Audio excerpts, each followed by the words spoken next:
Hampton High School. Let's take a slight break here as the national anthem now is being played.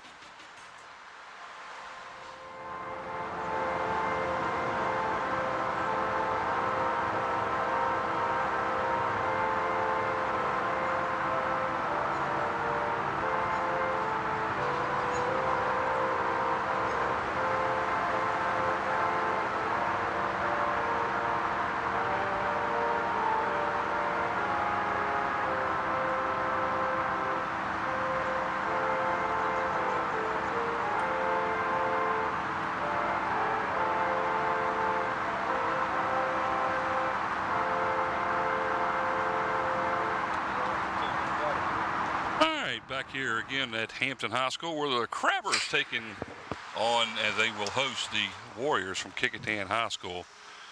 Paul Rowe with Mike Hauser here at Hampton, as we're back here after being here just a couple days ago. 2 days ago. 2 days ago. And there goes your first sheet. Oh, you got lucky. They're not going anywhere. The wind, the wind got you again. They're not going anywhere. All right, go ahead and give you starting lineups. Here they are for the Kecoughtan Warriors, who will be the visiting team today here at Hampton High School. The lineup is leading off number 9, Adam Lilly, the third baseman, followed by the second baseman, the shortstop, Josh Garner. The pitcher, number 15, Josh Hucks, batting out of the third slot. Batting cleanup, number 5, Dylan Tarver, the center fielder, followed by the first baseman, number 6, Colin Chambers. Then comes the left fielder, number 8, Anthony Monfalcon. The second baseman, number 14, Nick Novak. The right fielder, number 27, Joey Marshall. And bringing up the number 9 slot, the catcher, number 2, Darnell Ware. That's the Kecoughtan Warriors lineup as they face the Hampton Crabbers today here at Hampton High School on April the 2nd. Can you believe that, Mike Hauser? April the 2nd. We're in the 2nd of April already. 2009. That's right.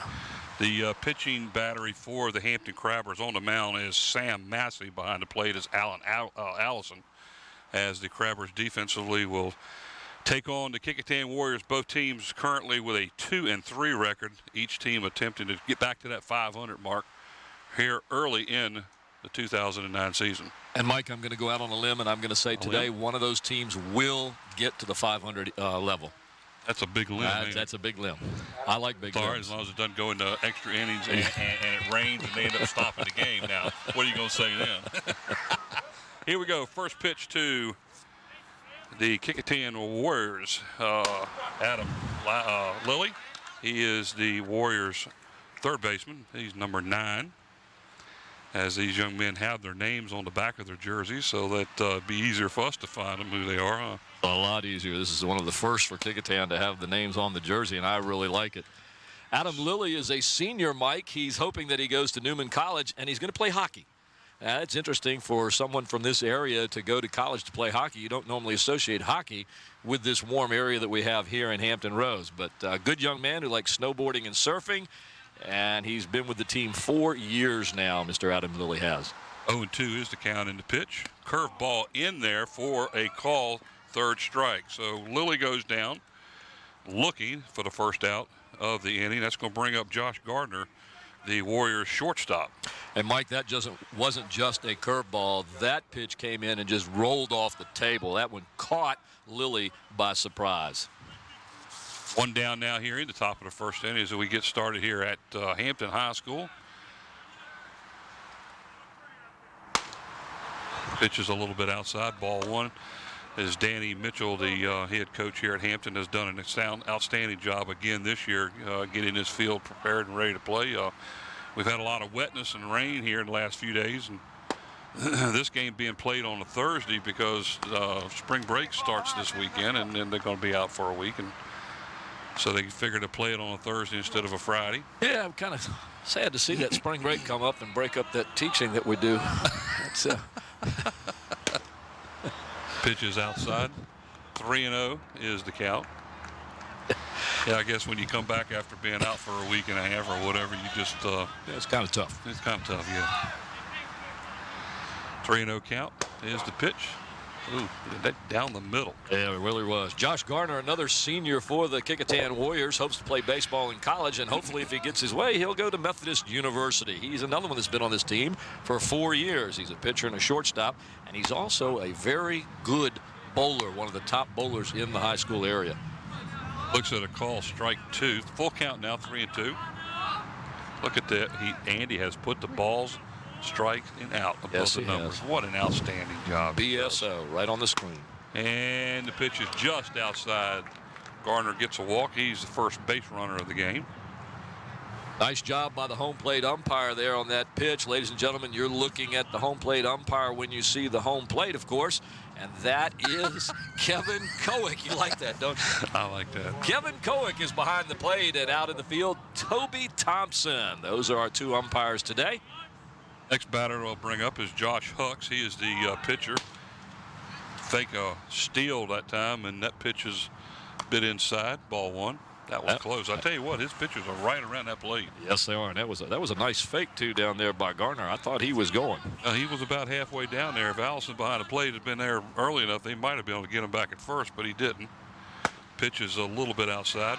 2-0 now. Actually, he's looking pretty good out there today, Mike. He's a good-looking young pitcher. He's going to have to start getting some strikes across, though, now. 2-0. That's 6 in a row that he's thrown. Pitch is low and inside. That's 3-0 now. So Mr. Massey's going to have to gather himself and get his control back up here. His last batter walked. He's at 3-0 on this batter right now. This batter, Josh Hucks, another senior, 3 of them right in a row here. Ball 4 to him, so that's 8 straight pitches now that have been balls. That moves Garner over to second. At first base now, Josh Hucks after the 4-pitch walk. That's going to bring up the Warriors center fielder, Dylan Tarver. Mike, we've got a new coach for the Kecoughtan Warriors out here today. It's our first chance to see them. Chad Oxenfeld, and his brother's helping him as the assistant coach, Mr. Chris Oxenfeld. There's a strike put down the plate there by Mr. Massey, so 0-1 is the count. If these names are familiar, Chris Oxenfeld, of course, pitched for Bethel and went on to play a little bit of pro ball, and he's back here to pass along his knowledge to the kids. Tarver puts the ball down with a bunt, gets him at first base is Maxey. Nice play for the second out of the inning as a fielder's choice. Advancing over to second is Josh Hucks, and going over to third on that play is Josh Gardner. So with second and third occupied now by the Warriors. 2 down, it's going to bring up number 6, the first baseman, Colin Chambers. Now getting back to the coaches now, Mike, the Oxenfeld's coaching over here at Kecoughtan, and it's, Chad teaches at Hampton, of course, so it makes it a little tough for him. But they're starting a new program at Kecoughtan, and versus an old one? Well, yes, because the old one has been around for a long time, and now they're going to put a new dimension to it. And they've really got the kids buying into this program. They're looking forward to moving along with the players that they've got. They've gone back to the basics. They're stressing fundamentals, and they're teaching the kids that they can do the things that they thought they maybe couldn't do. Right now, Kecoughtan has a little more motivation. They have belief in themselves, and they think they can really come out here and play, and they can from what I've seen. Outside corner for a strike. 1 ball, 2 strikes now as the Crabbers pitcher Massey is now ahead of the batter. Both runners at second and third were freebies, free walks. Nice curveball a little bit outside. That'll even it up at 2-2. Chambers didn't chase that one. Chambers, a junior, got a 3.1 GPA on the honor roll. He's hoping that eventually he'll get a degree in engineering and join the Army. He's in the NJROTC at Kecoughtan High School. A good-looking young ball player. Pitch is low in the dirt. Nice stop there by Mr. Andy Allison. And turn around to your left there. We got a visitor, Mike Smith. He's going to steal our ladder. Now, that ain't right.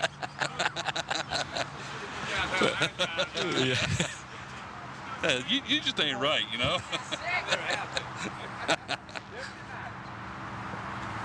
Payoff pitch. A little bit low and outside for the walk as Chambers will load the bases with that one. 3 walks now for Massey here in the first inning to load the bases. 2 down. Got Chambers at first, Hucks at second, and over at third is Josh Gardner. That's going to bring up the left fielder, Anthony Monfalcon. Monfalcon, I had the good fortune to be able to teach Anthony when he was at Jones Middle School. Fouled it straight back here. And so what does he try to do? He tries to take my head off here. It's a good thing there's a fence in front of us. Anthony's hoping that when he graduates this year that he can go on to play baseball for the apprentice school. And no question in my mind that he can do that. He's a good little player and a smart young man, so he'll be able to get in there with no problem at all. 0-1 is the count. Curveball a little bit high. That'll even it up 1-1. Kecoughtan threatening here in the bottom of the first inning. They got the bases loaded. 2 down. I'm looking forward to see what the Oxenfelds can do with this Kecoughtan High School team. They've got some great talent over there at the school. Talking to them before the game, they're real excited about what's coming along in the future. And they say things are going to change there, and you're going to see Kecoughtan in the thick of things from now on for the next couple of years. Massey throws a nice little fastball that tailed away. A swing and a miss. That's going to end the inning for Kecoughtan. No runs, no hits. There were no errors, and they left 3 on the base there in the bottom or the top of the first inning. So as we get ready to head to the bottom of the second inning, no score. Ladies and gentlemen, that last pitch is what you call high heat. You're watching LSC coming to you from Hampton High School on April the 2nd, 2009, as we bring you our first Peninsula District varsity baseball game. Watch this high heat just tied Anthony up. And not a lot you can do about that. I've seen Mike swing like that before at a pitch that was half as slow, and he looked just as bad. Oh, my gracious. It's a nice day today. A little overcast, but it's nice. No wind, like you said earlier. With all the rain, the grass is just what I call Irish green. It's beautiful out there. Well, it's kind of funny. We were over here 2 days ago, and it was nice and sunshiny and brisk and windy. And today it's overcast and not windy. Not windy. Not windy no wind at all. I mean, remember we took a couple of shots of the flags from the girls softball field over there and over here at the baseball field as the boys were playing at the same time 2 days ago and won that game, I believe, against Denby. It's amazing that we watched the flags and they were almost sitting straight out. Well, they were. You reached over and grabbed me and pointed. And look at that back there. And those things were just hanging right out there. There you see the coaches for Hampton High School. On the right is Mr. Danny Mitchell. He's been around here almost as long as I've been alive. And very good coach. Danny's going to be one of the coaches to hang around for quite a while here, I think. All right, ladies and gentlemen, for the Hampton Crabbers, they'll be batting in just a few moments, leading off with number 10, Jordan Roby, the shortstop, followed by number 4, Jesse Shepard, the first baseman. Out of the third hole, number 15, Andy Allison, the catcher. In the cleanup position, number 1, the pitcher, Sam Massey. Batting 5th, another one of my ex-students, number 6, Jordan Edgar, who's in left field today, followed by number 9, Kippy Kyle, the designated hitter. And then number 18, Kevin Starkey, playing at the hot corner at third base. Number 7, David Wofford, the right fielder. And finally, number 12, C.J. Graves, the center fielder. And the mound for the Kecoughtan Warriors today, number 15, he is Josh Hucks, as we talked about him a little bit earlier. And his battery mate is number 2, Darnell Ware. So there's the battery for the Kecoughtan Warriors for this game as we get ready to start the bottom of the first inning. Leadoff batter is the shortstop, number 10, Jordan Roby. No score here, bottom of the first. And the first pitch by Mr. Hucks. Pop foul out of play, back behind the home dugout there by the Crabbers. 0-1 now. Jordan Roby, just a 10th grader, Mike, leading off for the Crabbers. He's got a 4.0 GPA, and that's the kind of guy you want leading off for you, one that's smart. He knows what he's supposed to be doing. Eventually, he plans to go to college and may end up becoming an FBI agent. Talk about smart. He knows what he's doing. Fouled straight back, so he's being aggressive, making contact with the ball, and some good things will happen when you do that. Taking some pretty good swings here and just been a little off on him. I'll talk more a little later about Josh Hucks, an interesting story about him and the mound and how his progression has come along this season.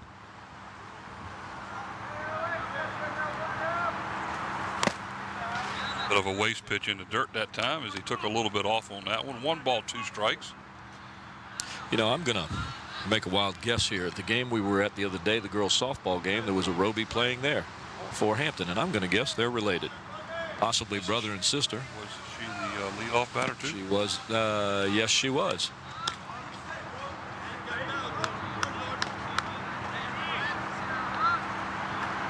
Two and 2 is the count. You see a great picture of Josh Hucks on the mound. Normally a catcher. He's been doing a lot of pitching for the Warriors this year. And Roby goes down swinging for the first out here in the bottom of the first for the Crabbers. That's going to bring up the first baseman, number 4, Jesse Shepard. Out of that first baseman, Jesse Shepard. Has a very young team this year. Yes, he does. Last year's defending district champions, the Crabbers. Also, considerable amount of talent off of that senior class last year. Just a bit late on the swing as he fouls that back off behind the third base dugout. 0-1 is the count.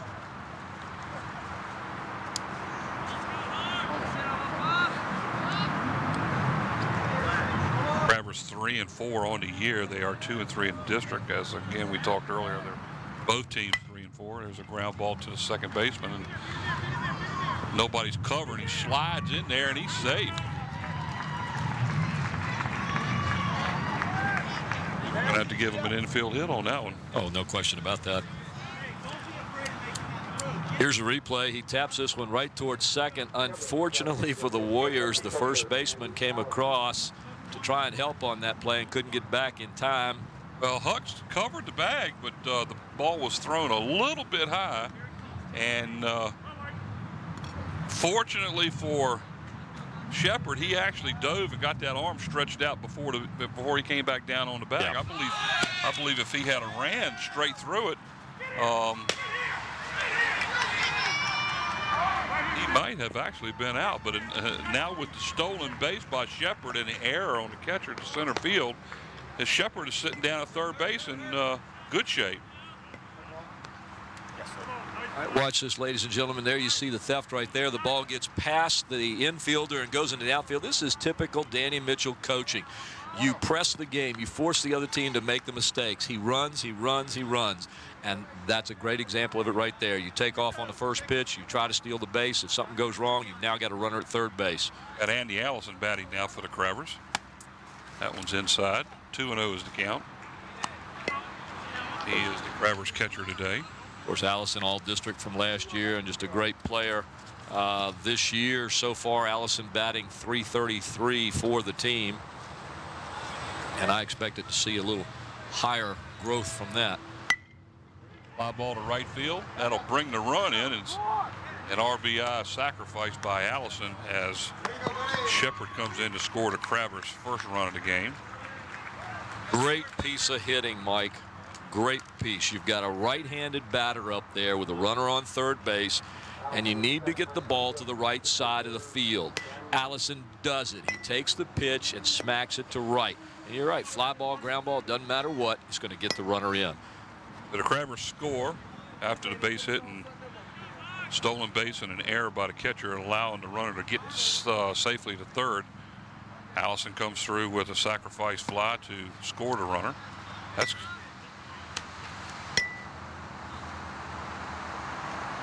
Sam Massey, now the pitcher for the Crabbers, is batting with 2 down, nobody on. Massey batting .310 on the year.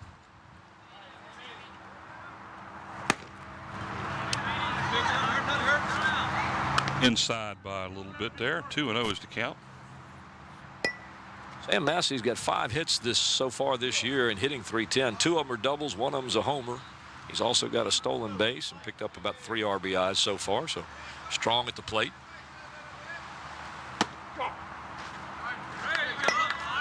Ball strike. 2-1 is the count. We're at Hampton High School, home of the Crabbers.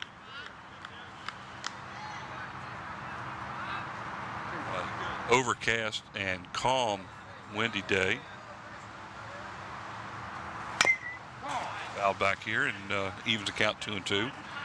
Temperature probably, I would say, in the upper 50s, low 60s about now. You're a weatherman. Pretty good. My daughter is. Now, how could you tell that it was She's that? a weather female. Weather woman. Now, let's put that. Weather woman. So how do you know that that's the temperature? You just stick your hand up in there? That's a pretty good guess, but and in fact, I looked at the internet before I came here. Whoa. That was fouled back our way. Out of play. Count remains 2-2. That's the ballet count. You know that, don't you? Okay, 2-2 and 2. 2-2. 2-2. 2-2. It's a ballet count. 2-2. You've never heard that before, have you? I have. That's a first for you. No, it's not. A second? Maybe That makes it a third. 2-2-2-2. A 2-2. I think we need to talk about something else. What's that, Andy? We got problems. You're right. We could talk about what's happening right here. Yeah, Jock. that's what we Look hope at this. to. 2-2 pitch. Ground ball to the shortstop. Scoop in the throw. And retired at first is Massey for the 3rd out. So for the Crabbers, they scored a run on 1 hit. There was 1 error by the Warrior catcher. And after 1 complete, it is Hampton 1, Kecoughtan nothing. Here you see that last out as Massey drills it right to the shortstop. He makes a smooth play, gets the ball across for the out. But still they get 1 run like Mike says, and that makes it 1-0 Hampton. Yeah. As you watch Peninsula District Baseball on April the 2nd, 2009 from Hampton High School at the Hampton High School Crabber Field. Well, Danny Mitchell does what Danny Mitchell normally does, and he runs and forces the issue offensively, plays a little bit of small ball, and he gets the runners. Generally, his leadoff batter is someone who has plenty of speed, and he took advantage of it again in the 1st inning here. He did. And again, I talked to Danny before the game, and he is really excited about this team. He's got a lot of young kids. He's got a good core of young kids this year. I hate to say it, it's not quite, but it's almost like when he had Matt and that group coming up. As 9th graders, He's that's got right. a very similar group here, and he said in a couple of years, we're going to be contending again, if not the team to beat. These kids are good, and Danny has really taught them the fundamentals. And in the last few years, Hampton has been able to take the attitude that they've got not just a good team, but a great team, and they've got tradition to uphold. So we'll see what happens, and we'll follow this team as it goes along. But I know Danny's real excited about these young kids. So leading off the top of the 2nd inning for the Kecoughtan Warriors, Nick Novak, 2nd baseman, number 14. Novak is just a sophomore, but he's got a 4.25 GPA. Don't get in a battle of wits with him. This guy knows his stuff. Fly ball to short center field. Looking to make the play for the Crabbers. Crabbers center fielder, C.J. Graves. 1 down. Here's a replay as you see Novak just pops that ball straight up to center field, where Graves, who has good speed, gets right up under the ball and makes the out. That's going to bring up Joey Marshall. He is the Kecoughtan Warriors right fielder for his first at bat today. Massey's pitch is right down the middle, call strike. Mike, here's a young man with some great aspirations right here. Joey Marshall, again, just a 10th grader. And he says he wants to play baseball after he graduates in a couple of years, but he said he wants to play for a good baseball college, and he listed VCU, UVA, and UNC. Three teams you don't snuff at. Well, UVA is in the top 20 this year, doing quite well. As a matter of fact, I think they've only lost at this point 1 game all season. It's either 1 or 2. You're correct at that. So their UVA is a top program now that is up and coming in the NCAA ranks, and VCU has traditionally been a very good baseball program up there in Richmond. They have, and UNC over the last 5 years has been a very solid, top-notch, top 10 ball club. UNC has been to the World Series the last 2 years in a row. A ground ball to the shortstop in the out for Mr. Marshall, as he is out number 2. Next batter is going to be Darnell Ware. He is the catcher for Darnell's where? Darnell's Ware. He is here. Oh, he's here. Oh, there he is. There's Darnell Ware. Where? Right there. Okay. 9th grader. 9th grader. Starting. Talk about young kids. Starting. 2 sophomores and a freshman right in a row here. Can you see why Coach Oxenfeld is excited? Got a lot of youth to build to. Looking good. That's the nice thing about it. They're looking. Oh, speaking of North Carolina, here, look at this. Darnell Ware. He wants to play baseball too. Guess where? UNC. Low pitch, but is called for a strike. 0-2. 2 down here in the top of the 2nd inning. Crabber's out in front 1-0. Maxey's 0-2 pitch. There's that curveball, and he got him swinging. I tell you what, I don't mind a third strike here or a strikeout as long as the young man is swinging. When they get fooled and don't swing the bat and have it stuck on their shoulder, that's when the coaches go nuts. That's just my accolades to the pitcher who had such a good pitch that she couldn't swing at it. Okay. Ware goes down swinging for the 3rd out. No runs, no hits, no errors. And, of course, there's nobody left on since they only had 3 batters. That works for me. It works for you? That works for me. Of course, right now, anything works for me. It's nice weather. It's baseball season. And we're out here watching a great game between 2 good teams, 2 young teams. There we see Mr. Edgar. His son, Jordan Edgar, plays for the Hampton High School team. In fact, he's due up to lead off this inning, I do believe. Yep, Jordan Edgar, the left fielder for the Crabbers. He'll be leading off. Nice family, good kids. Comes up and visits with us during the football season. Yes, he does, and I see his mom out at Port Warwick every spring and summer as she brings her little one out there.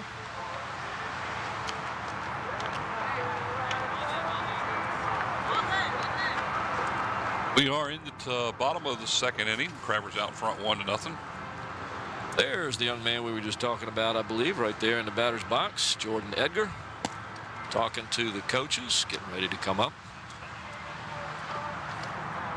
He's just a fun kid, I can tell you that. Having him in class, he's always smiling. He's always willing to talk to you. He's enthusiastic about life and everything else. Now, I don't think he's ever misbehaved in his life. Now watch, his parents are going to call me after this. Oh, you don't know him. But he never has in school, I can tell you that. Every teacher will tell you how good a kid he is. Jordan's an honor roll student. Like I said, he is only a 9th grader. Again, Mike, we're talking youth on both of these squads. Young kids batting 5th, a 9th grader. Well, let's see what he can do with the stick. I'd rather see what he does with the bat. Okay. Is that all right? Sure. How about the aluminum stick? That'll work too. They've gone up too. Have you heard the kids talking about these $300, $400, $500 for bats now? Been that way for a while. Had that experience with my youngest playing. They were only a couple hundred back then. But back then? It's been a while since Sam's mine only played. 20. Well, it's only been 2 years. It's been a while for mine. They were back in the $100 to $200 range then.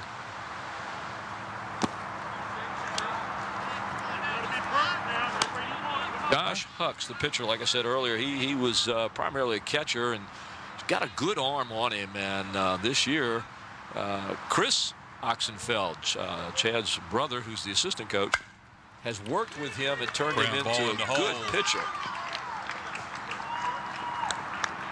Well, flip a coin. Heads. Looks like a base hit to me. All right. We'll give Edgar a base hit on that play. The ball was hit in the hole, and the shortstop would have had to make a backhanded play to begin with.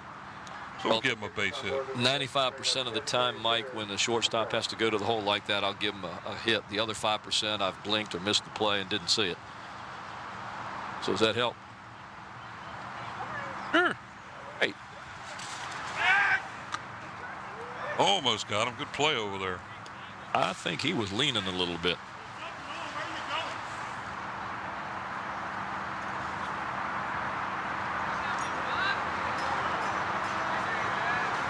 Senior Kippy Kyle, number 18, is your batter for the Crabbers. And, boy, there's not even going to be a throw on that stolen base, Mike. He had that one and then some. Here we go with the running around on the base pass again for the Crabbers. Is right off the bat. Jordan will advance to second with a stolen base, uncontested. There was no way. I mean, by the time he even started to throw on that one, Edgar was 3/4 of the way down there. Kippy Kyle, the batter, is the designated hitter. Pitches inside.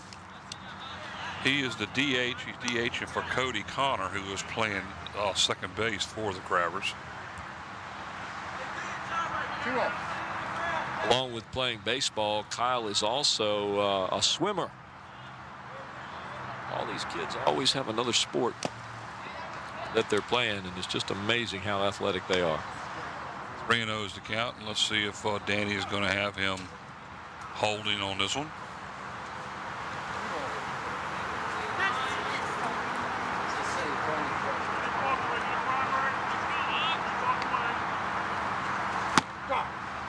Down the middle, 3-1.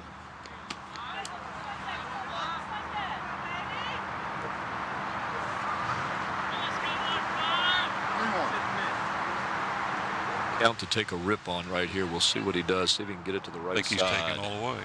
Do you really? Yeah. Pulled it back. Oh, Call you're strike. exactly right on that. So now we got a full count.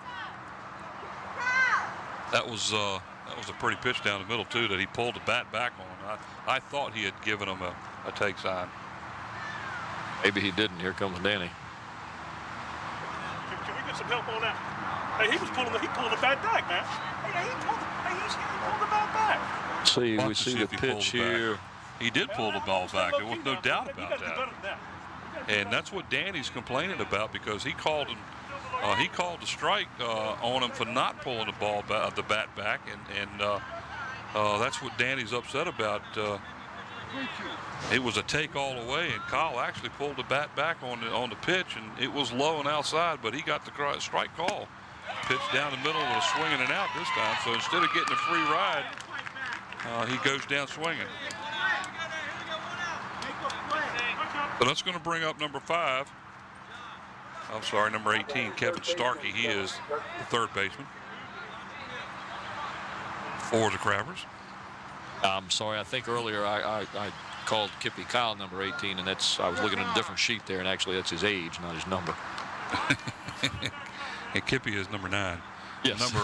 Number 18 is Kevin Starkey. He is the batter. One down, runner at second, as the Crabbers try to earn another run here. Right down the middle, takes it all the way.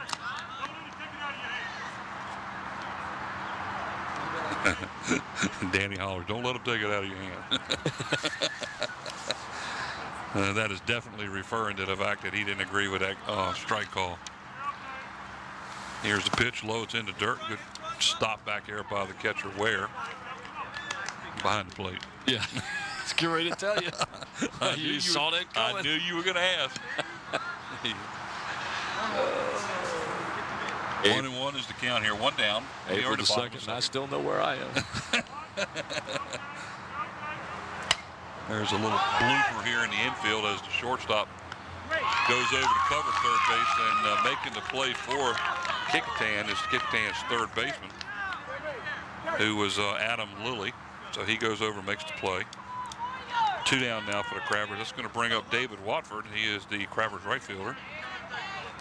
Once again, we've got another good shot there of Josh Hucks on the mound, and I said earlier that Chris Oxenfeld was working with him. He was telling me before the game that Hucks has a real nice two-seam fastball with some run on it that really confuses batters. And he's got a motion because of the catcher. You know, catcher when he throws, he's taking the ball straight back and coming across. So Hucks kind of throws right over the top. And he has really done a good job keeping the ball around the plate and getting his pitches to go where he wants them to go. With that two-seam fastball that can run on you, you get that curve and the changeup in there, and he's going to be a nice little person to have on the mound there. Yeah, this one is thrown into dirt. Nice stop by Ware, but unfortunately for him, Jordan Edgar ends up at third base by a wild pitch. Here's that last pitch as it goes into dirt, bounces off the catcher, and Jordan just watches that one and takes off. Smart move on his part. Pitch is outside. That's 3-0 now for David Watford. Isn't this the Crabber quarterback? I believe David he Watford. was. He says he plays football, and it's one of the guys we talked about this year in the booth at the football field. Looks at a strike. 3-1 now is the count. Look at him up here at the plate. He just looks like an athlete. And he is a 10th grader. The young man has 2 more full years of football plans, and he's projected as a possible starter for the Crabbers at the QB spot. He gets a walk. He'll reach first safely. He's a smart young man. He's got a 3.7 GPA. He's on the honor roll, and he's had perfect attendance this year. C.J. Graves now the batter for the Crabbers. He is the Crabber center fielder, number 12. Runners at first and third. 2 down here in the bottom of the second inning. 1-0 Hampton out in front of Kecoughtan. C.J. Graves, 10th grader at Hampton High School, planning to go to college, maybe Tennessee, somewhere in his plans. Danny was telling me before the game, this kid's got some speed. You got to watch him. He can get the ball on the ground, and he can motor down the base paths. So he's one of the fastest kids he's seen since Todd Nolan. That's pretty fast. Who played shortstop for Hampton last year? Martinez. Fields. Yeah, Sean Fields. Fields. And he's faster than Sean Fields? No, he didn't say that. He said Nolan. I'm going to tell you something. Sean Fields was fast. 0-1 is the count, and advancing down to second base on this uncontested stolen base with David Watford. So now runners at first and second, a base hit could, or second and third, could potentially score 2 here with a base hit. That one's fouled straight back. And the baseball gets stuck up there along with about 3 or 4 others that are sitting up there. Open up a store up there. Yeah, 0-2 is the count, so Graves is in the hole now. See if he can come through. Pitch is high. He would have had to chase that one. 1 ball, 2 strikes. Probably couldn't go far if he had to chase that one because you'd have to go up. And when you go up, you come down because that's just a matter of gravity. Never mind. I just thought I'd tell you that. Okay. 1 ball, 2 strike pitch. Fly ball to short right field. Actually, that's real short as it only gets to the second baseman. Pops out to the second baseman to end the inning as Graves is out number 3. I was going to see how you were going to cover that one. That was good. That was short. I like right that. field. That was real short right field. If we get it any shorter than that, we'd have been on the infield grass. Well, you could have called it a long second base pop fly. Okay. And here it is right here on the replay, ladies and gentlemen. You see him hit that one really deep. Here comes the right fielder, and he watches the second baseman take that one in. Well, you know, we're sitting right here, and we see the ball go up in the air, and we're looking at it, and all of a sudden it comes down right where the second baseman's standing. Well, I will have to give him that, ladies and gentlemen. We do have the fence right in front of us, and it can twist the shape of the ball and either way, we'll get it out of whack on for us, yes. As we get ready to start the top of the 3rd inning with the Crabbers out in front, 3-0. The leadoff batter, Adam Lilly for the Warriors, will come to bat as he was called out on strikes looking in the 1st inning. And ladies and gentlemen, if you didn't know it by now, this is LSC, the local sports channel, bringing you this high school baseball game between Hampton High School and the Kecoughtan Warriors, all the way from Hampton High School on Queen Street in Hampton, Virginia. Way to go, a long way to get there, I know. If you want to see this game again, and hopefully you're watching this Friday, April the 3rd. If not, well, you can watch it Friday, April the 3rd at 6 p.m. You can also watch it on Saturday, April the 4th at 8 a.m. and 8 p.m. and Sunday, April the 5th at 8:30 a.m. and 8:30 p.m. And you'll have plenty of time to watch it because it's spring break. So once again, watch these games Friday, April the 3rd at 6 p.m., Saturday, April the 4th at 8 a.m. and 8 p.m., Sunday, April 5th at 8:30 a.m. and 8:30 p.m. And you can watch it on Cox Cable Channel 48. LSC. And FiOS Channel 22. And you can also watch it on the internet. Simply go to the Hampton City Schools website. On the right-hand side, click on WHCS. On your next screen on the right-hand side, click on LSC. A screen pops up to your left. Hit play and watch this game.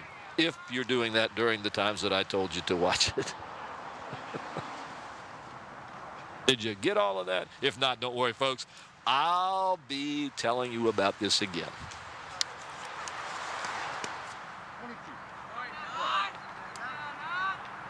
One ball, two strike pitch in the dirt. That'll even it up 2-2.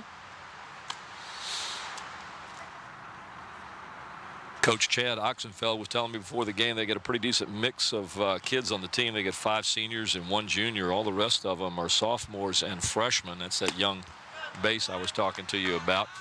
Hux is probably their power hitter. He can really hit the ball well from the left-hand side. But they kind of rely on everybody to hit. And this team can hit, they said. In several games this year, they've had all the players get hits. It's just they need that one more clutch hit to get those runs in. Little swing and bunt here. Nice play by Maxey. He gets him at first base. It goes 1-3 on the book. That's first out for Kecoughtan. That's going to bring up the shortstop, Josh Gardner.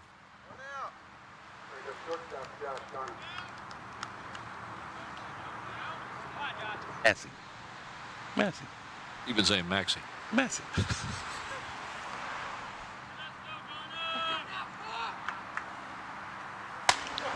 Nice pitch right down the middle. Call strike. I heard that one all the way right through here. That was nice. Josh Gardner, the batter. He walked back in the first inning, was stranded at third. That's frustrating, isn't it, to be stranded? At third, yeah. He gets all the way over there and then ends up walking all the way back to the dugout without getting a run. He walked all the way back. He didn't walk halfway back. No, he walked all the way back. That's right. He had to go all the way in the dugout. That is tough, isn't it? He had to go all the way in the dugout to get his glove because nobody brought it to him. Come on now, people. You got to bring the glove to him. 1 ball, 2 strikes.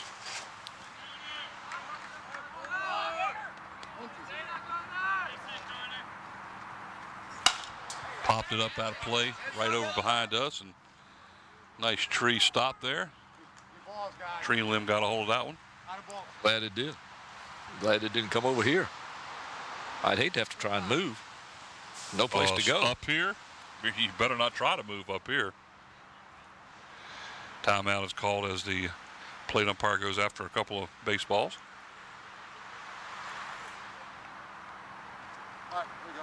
As our crew today is doing a great job as usual. They always do a great job. I'll tell you what. I'll tell you who we got working with us today in a couple of minutes. 1-2 pitch. Nice curveball. Goodbye. Yeah. Got him looking. That was nice. That was a really nice pitch right there. Josh Huck's now the batter with 2 down. He walked in the first inning and was stranded at second. I watched Hucks at Kecoughtan. I think it was last year or the year before. I'm pretty sure it was last year. They were playing somebody, and a pitcher threw him a fastball inside. Hucks turned on it and drilled it over the fence in right field and into the tennis courts. Unfortunately, it happened to be foul. But that pitch was just sent on a trip. And you would think the pitcher would learn, but he didn't. On the very next pitch, he threw it inside again, another fastball. And Josh, not being one to not take advantage of the situation, drilled this one fair into the tennis courts. I mean, this young kid can hit when he has to. But the important thing is that this year, he's spraying it all around, the coaches said. 1 ball, 2 strike pitch here. Right down the middle looking. Ooh. So 2 strikeouts in a row by Massey as both batters were looking. That ends the inning for Kecoughtan. No runs, no hits, no errors, and nobody left on base again for the Kecoughtan Warriors. So after 2.5, 1-0 Hampton. And Massey had some pop on that last pitch. And speaking about pops, over here to my left is another Sam Massey. Only this Sam Massey is the pop of the Sam Massey on the field.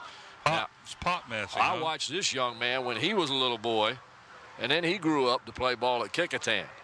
Now, I think he was a little bit better than Sam Jr., but I think Sam Jr.'s got a whole lot more potential than this young man does over here. How you doing, Samuel? Good. It's good to see you again. He's doing a fine job out there. You should be proud of him. It's tough for Sam to have his son play for Hampton after he graduated for Kecoughtan, and here he is wearing Hampton Crabber sweatshirts and hats, and if Buddy Denton saw you now, boy, you'd be in trouble.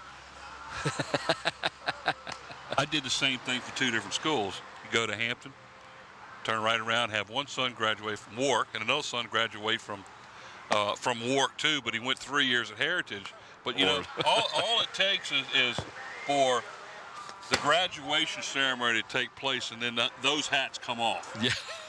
You always go back to your roots, so to speak. So I think it's pretty obvious that I've kind of rooted for Hampton for a long time. Even before I started working with the TV station, I used to go to all the football games and baseball games and used to support the Crabbers for years and years, as a lot of the guys that work with us have. I just like going to the baseball games, the football games, the basketball games, the field hockey games, the soccer games. I just like going to watch the sports for these kids. It's really neat. Ooh, leading off the top of the bottom of the third inning for the Crabbers is the leadoff batter, Jordan Roby. He's going to get on base this time by a hit pitch.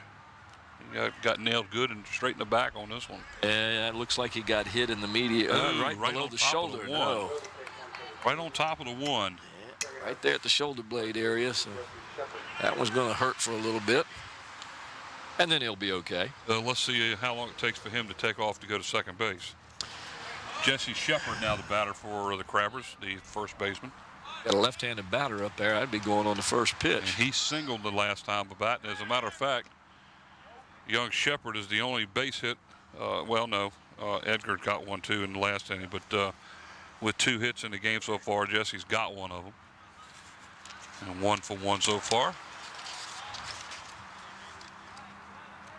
Trying to keep Roby close to the bag.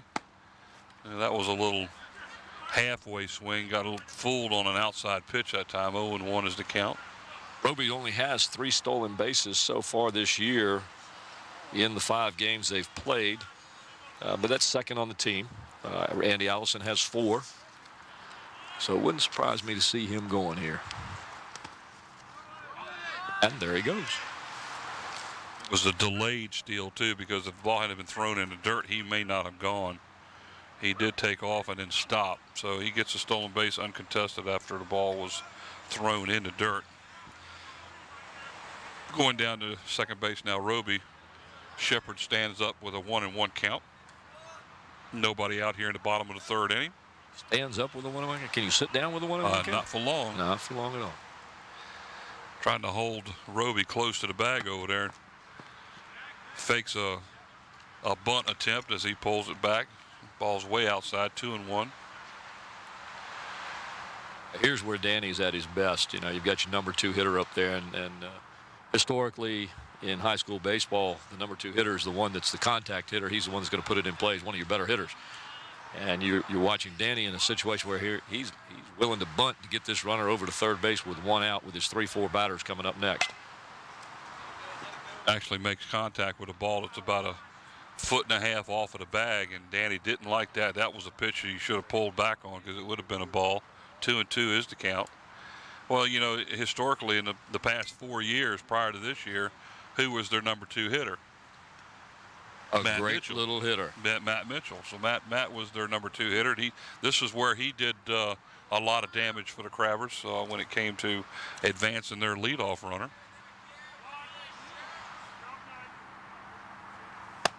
Pitch is outside. That'll make it full count, 3-2.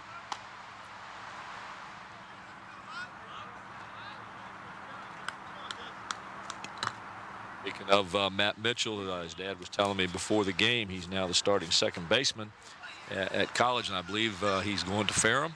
Does that sound right? I think it is Ferrum. And Matt just named the starting second baseman. Pitch is low, so Shepard advances with a balk. And so it's first and second now, and that's going to bring up Andy Allison, the number 3 hitter. He is the Crabber catcher. That was a close pitch, too, by the way. Yeah, it was, but he's got a pretty good eye. Only because it was a ball. Well, they can't throw anything else. There's Chris Oxenfeld right there, the assistant coach for the Kecoughtan Warriors. Both the Oxenfelds new coaches to the Warrior system this year, taking over for John Green, who was there for about 17 years. Prior to that, I didn't realize he was there that long. Yeah. Prior to that, Buddy Denton for about 150 years. He was, and he was there forever, from 1969. He might have been the original coach. No, he wasn't. I believe. Sorry, buddy. I know who the original coach was, and I can't remember his name. I want to say Adam West, but I'm not sure it was Adam West. I think it was somebody else before Adam. Batman? No. Oh, wrong one. Okay. Amos West is who I was thinking of, not Adam West. Yeah, Amos West. But I think there was another coach right before that. Don't quote me on that. Bucks fakes a throw back to second base. Back in safely is obviously Roby. Over at first, Shepard after he received a walk. And to tell you what, take a look at the lead that Shepard has over at first base as they're not holding him on. And a good play here would be a pickoff play with that first baseman coming in right behind him. Watch how far he gets off the bag. If I were him, I'd get all I could get if he's going to play out in right field like that. See, here he comes. The play was on. And that's fouled back. And I'm not sure the play was on. I think he's just coming in for the ground ball. I think he was coming in because he went right straight to the bag. Really? Yeah. I've got a pole right there. So there's a good shot of Allison right there, and I'm reading off his stat sheet here. He's the most humorous in his senior class. Does he look like a funny guy? He looks dead serious out there.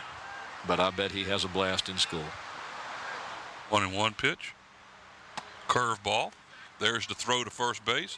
Not in time, and it hits Shepard, and advancing to third on the play is Roby. So there's runners now at first and third.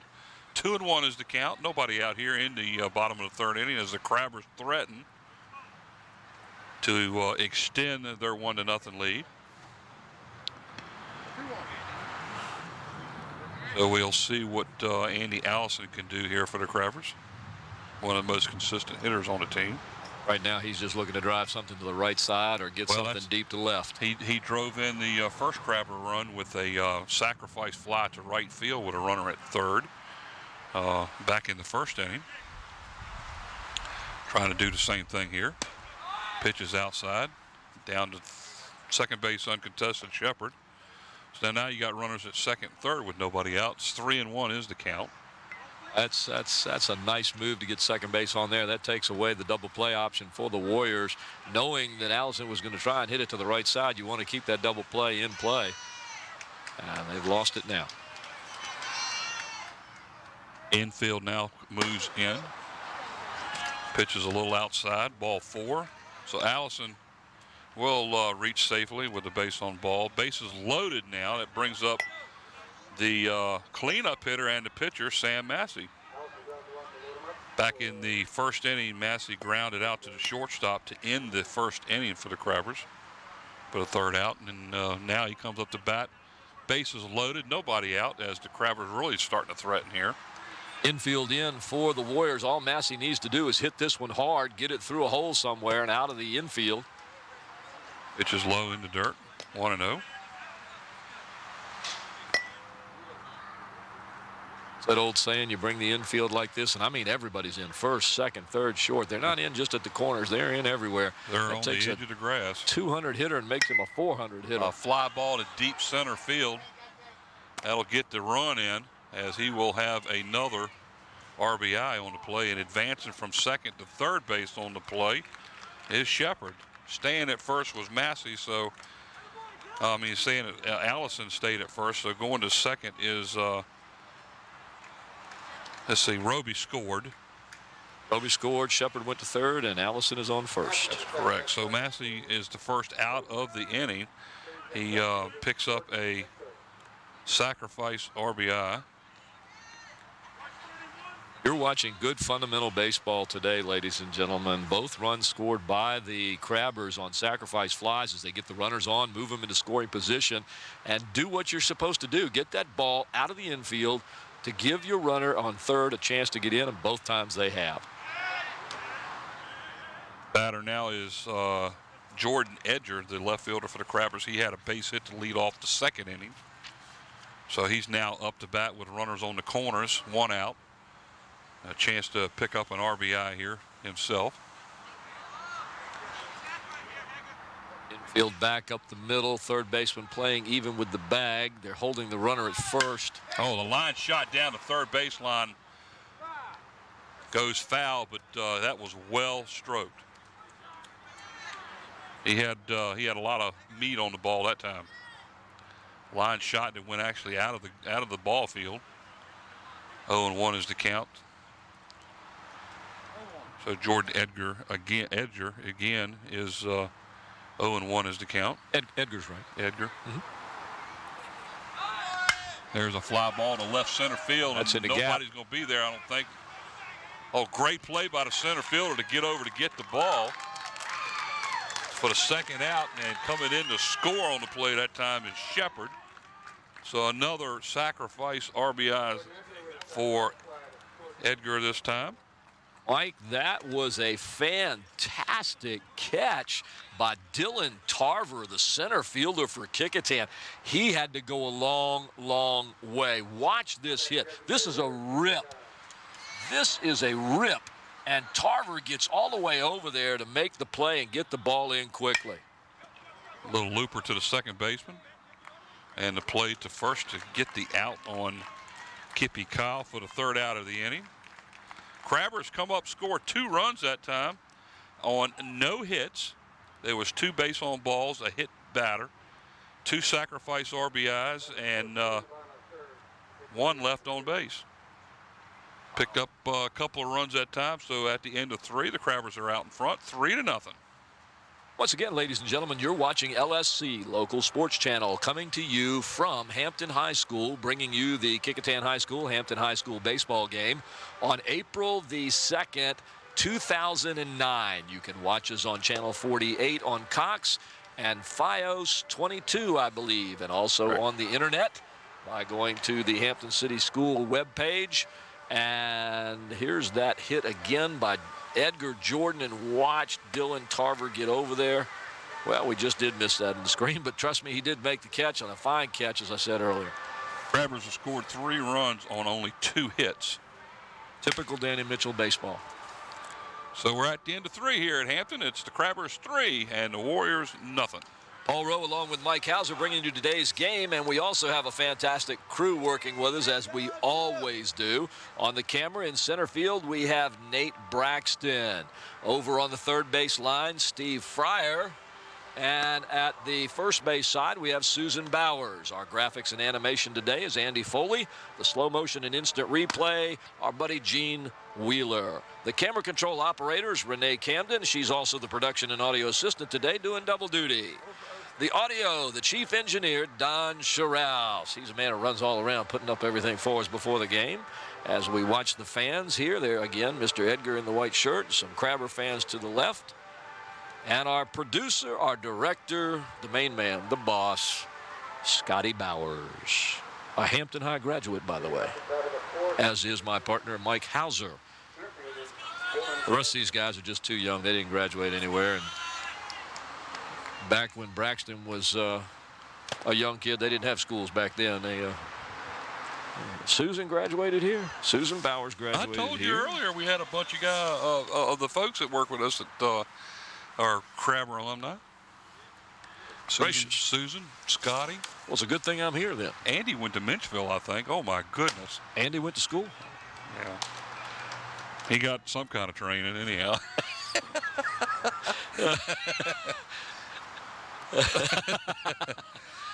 Dylan Tarver is the batter for Kecoughtan.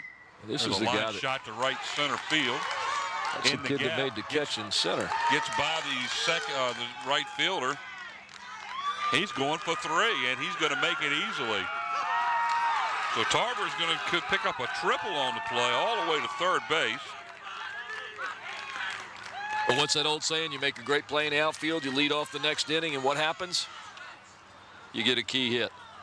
I think the right field was a little bit lackadaisical getting out to the ball, too. He got right down on that one and got a good line on it with the bat. Just ripped that one right in the gap. And you're right, a little bit slow reaction out there by the right fielder, but he gets it in. Dillon showing that speed again, gets all the way around to third base. So that young man has shown us some defense and now showing us some offense. Kecoughtan's first hit of the game. Runner at third base and nobody out here in the top of the 4th. Foul ball back here, right over top of us. Colin Chambers, the batter for Kecoughtan, their first baseman.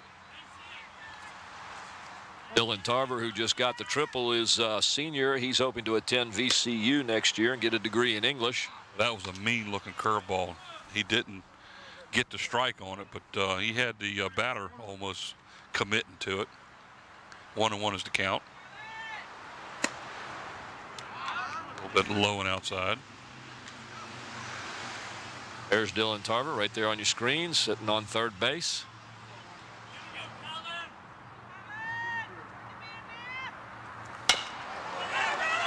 Oh, fastball right by the pitcher. And going to have to give him an infield hit and an RBI out of that one. Ball right off the end of the glove of Massey.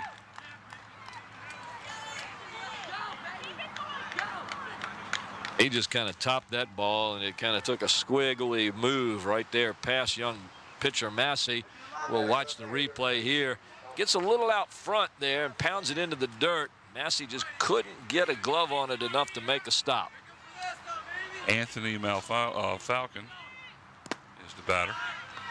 Pitch is low. 1-0 is the count. Down at first base on a nice little infield hit and an RBI of Colin Chambers. That cuts the Crabber lead to 2 now, 3-1 here in the top of the 4th. Going to second on a steal. Allison's throw is a little bit late. And Chambers is safe at second.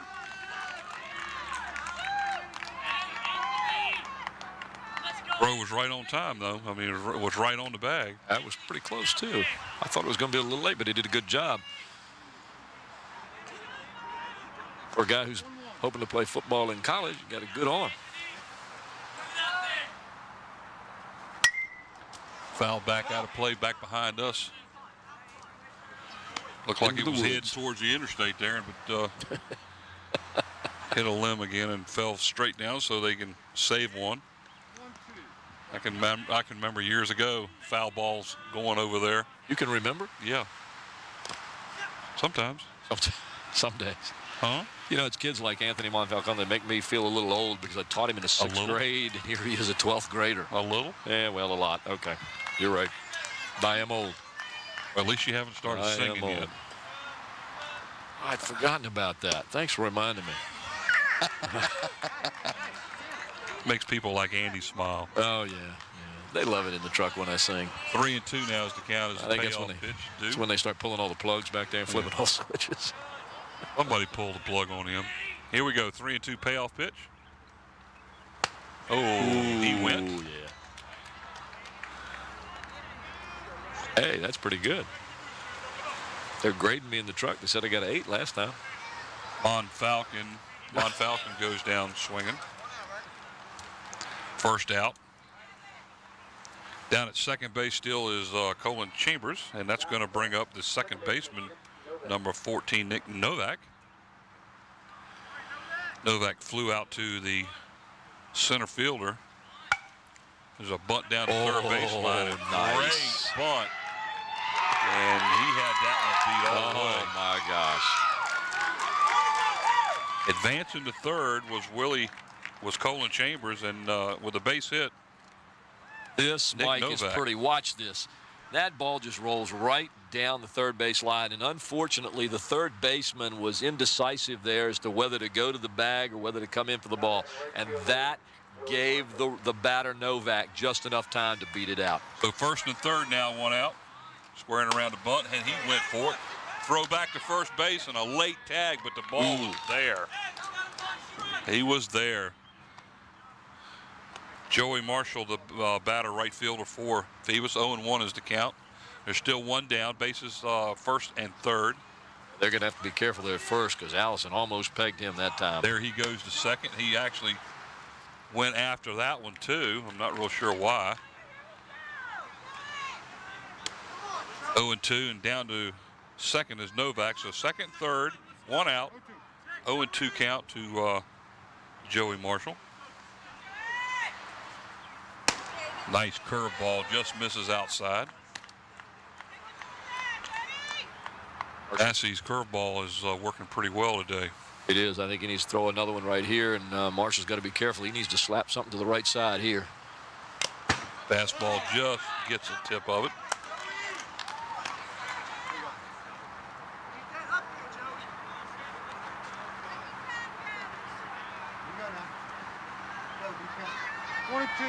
There you see a nice shot of the pitcher Massey and Marshall the batter along with Allison the catcher.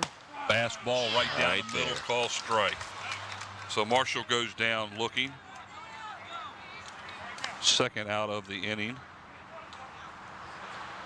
A runner still at second, third. This is going to bring up Darnell. Where? Oh, right there. Oh, okay. Darnell in the second inning struck out.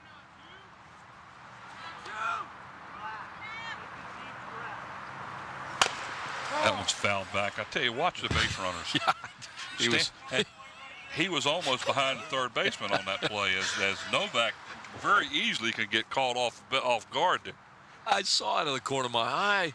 He's taking off from second base, and I look up, and he's about 5 yards from third base, and the guy on third's not going anywhere. Fly ball to right field. That's going out of play, so that would be foul. You can't go to third if somebody already occupies the base. And he looked like he was actually trying to steal the bag, didn't he? Yeah, he did. 0-2 is the count. He'd have been hung out to dry. Good thing the batter got a piece of the ball. 0-2 pitch now from Massey. Fastball, that fooled me. I expected to see a curveball. I did too. I think Ware did too. Just did get a piece of it. We got time. We're going to keep our eye on this Ware player here, just a ninth grader. Plays shortstop, third, pitches, catches, plays. Yeah, he plays everywhere. I mean, he's in here today doing a good job. And ninth grader. I like it when we see ninth graders up here like this doing so well. Kecoughtan's got a couple of ninth graders, 2 or 3 10th graders playing.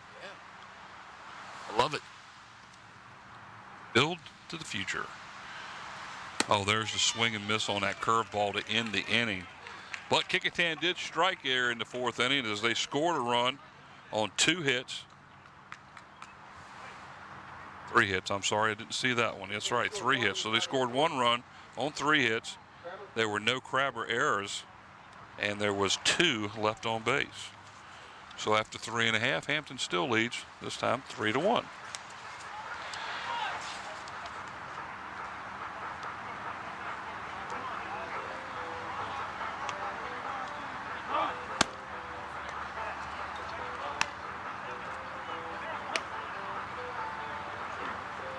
I can't believe you're not singing to the music. I'm just enjoying it. I wanted to, but okay.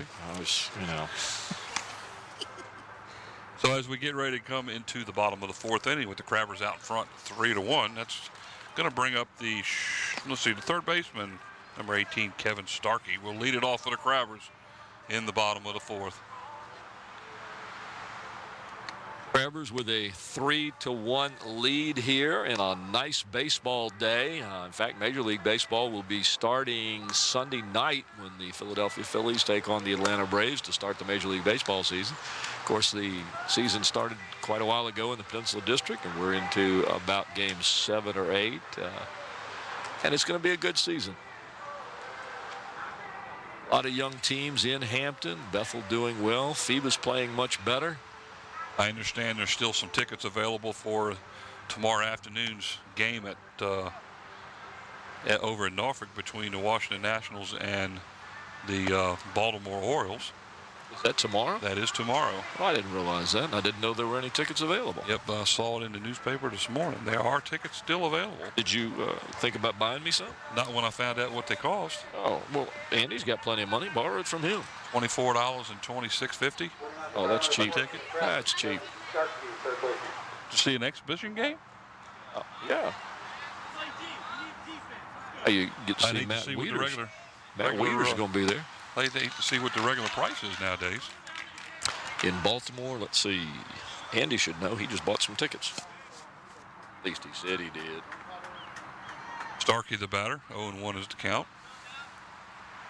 As we start the bottom of the fourth, there's a fly ball to deep left field. That one might be gone. Off the top of the fence. So Starkey leads off with a line drive double to hits the fence. Got a hold of that one, guys. He did. That was a nice rip there.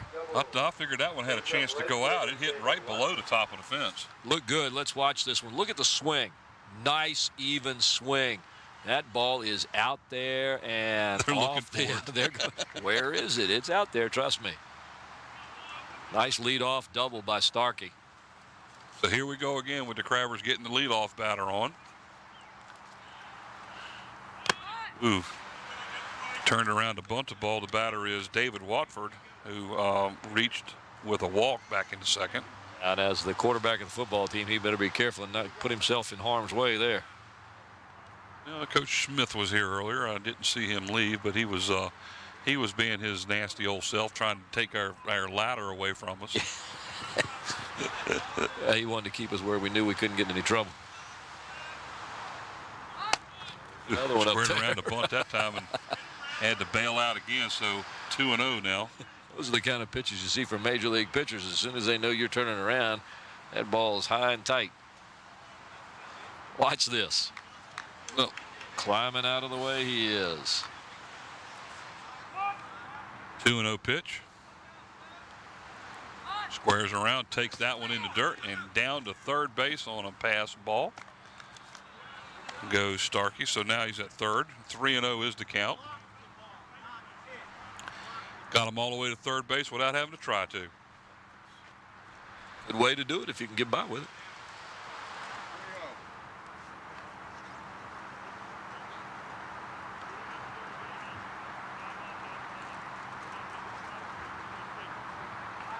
Rio pitch. Squares around again. Takes that one high. Ball 4. So Wofford gets his second walk of the game. Watch him go down to second real quick, too, because he's one of the fastest players on the team. Come up now with runners at first and third is C.J. Graves, who popped out to the second baseman. He's the one that flew out deep to the second baseman. I'd be looking for him to drag one down the first baseline right here. They're in the infield. Everybody's at the edge of the grass. There's a swing and fouled back over to the left. Graves got tremendous speed, as we mentioned earlier in the game. He needs to get it on the ground, get it in play here, and use that speed, get that runner in from third base. Good look at Wofford on first base there.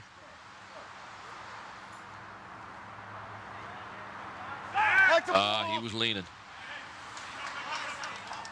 We'll call a balk.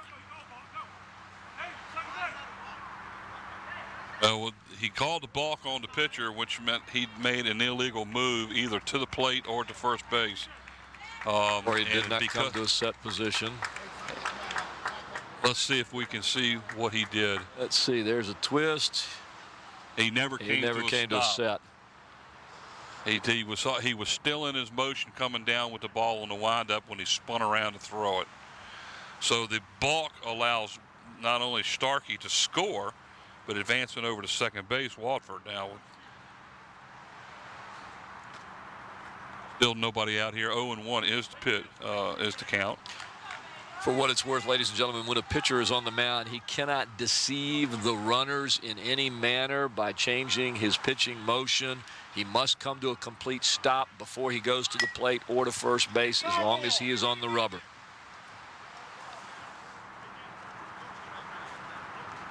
As you saw very nicely in that great slow-mo replay by Gene Wheeler, Hucks did not come to a complete stop. He just kind of rolled right around through it. And that's called deceivement. Deceive. 0-2 is the count. Let's see if he goes in, tries to swing away now. Pitches in the dirt. I knew a lot of pitchers would call that, if I could get away with it, I'm doing it. 1 ball, 2 strikes.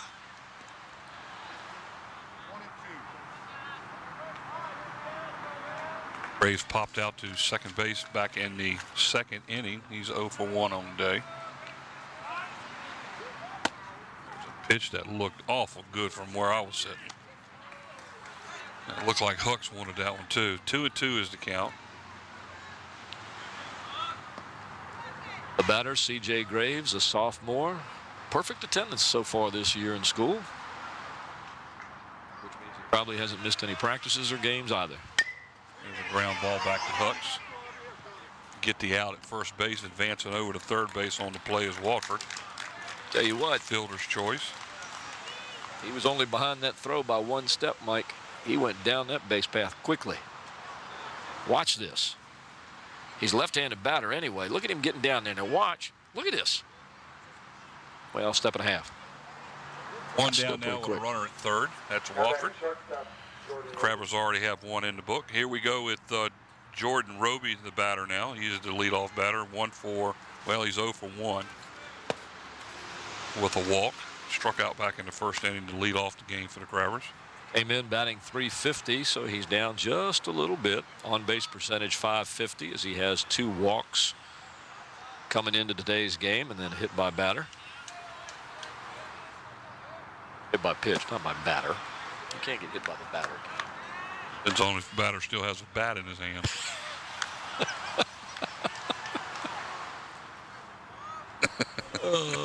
2-0 is the count.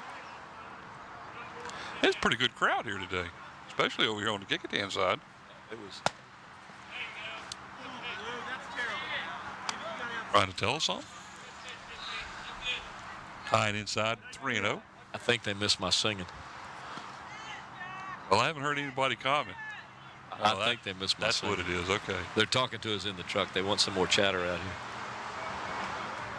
here. Or a little less of it, one of the two. And Roby picks up a walk on this time. So let's see how long it takes for Danny to send him to second. Coherent singing?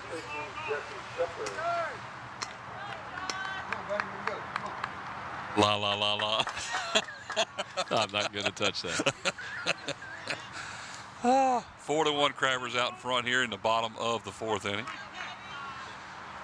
Watford over at third. Standing at first is Jordan Roby, shortly on his way. There he goes. And there is the throw down to second base. Nice throw, but a little bit high. But they gave up the run to Watford as he comes in and scores. Safely at second base on the stolen base is Jordan Roby. Pitch was high, and the throw to second was high. I don't quite understand that. I think I would have thrown down on that one, but yeah, that throw was way out there to the left side. So a good chance here for another RBI on a base hit.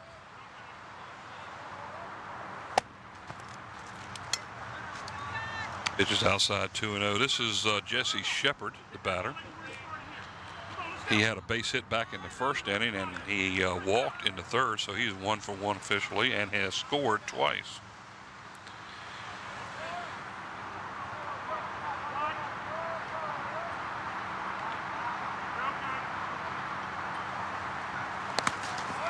Now that one bounced in front of the plate.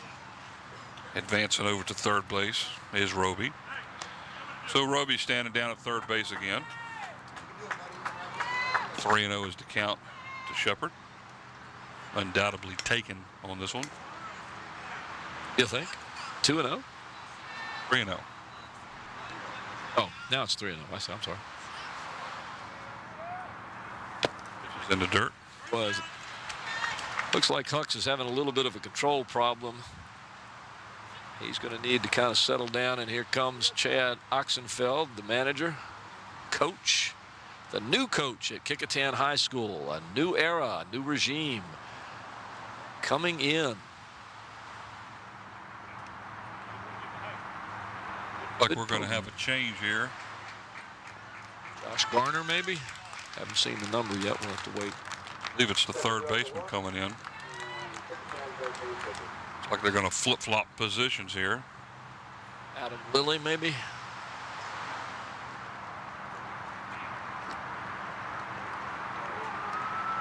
Here it is. It's number 9. Yep. So Lilly now becomes the pitcher. And going over to third base is Josh Hucks. As they just do a straight up switch. We are in the bottom of the 4th inning. Crabbers out in front 5-1 with runners at first and second. And we are at Hampton High School in Hampton, Virginia. April the 2nd, 2009, watching a high school baseball game between the Kecoughtan High School Warriors and the Hampton High School Crabbers. Paul Rowe, along with Mike Hauser, bringing you the action from Crabber Field as we see the new pitcher Adam Lilly on the mound with some of the fans behind him. Nice day for baseball. We got a great crew here. Got no wind.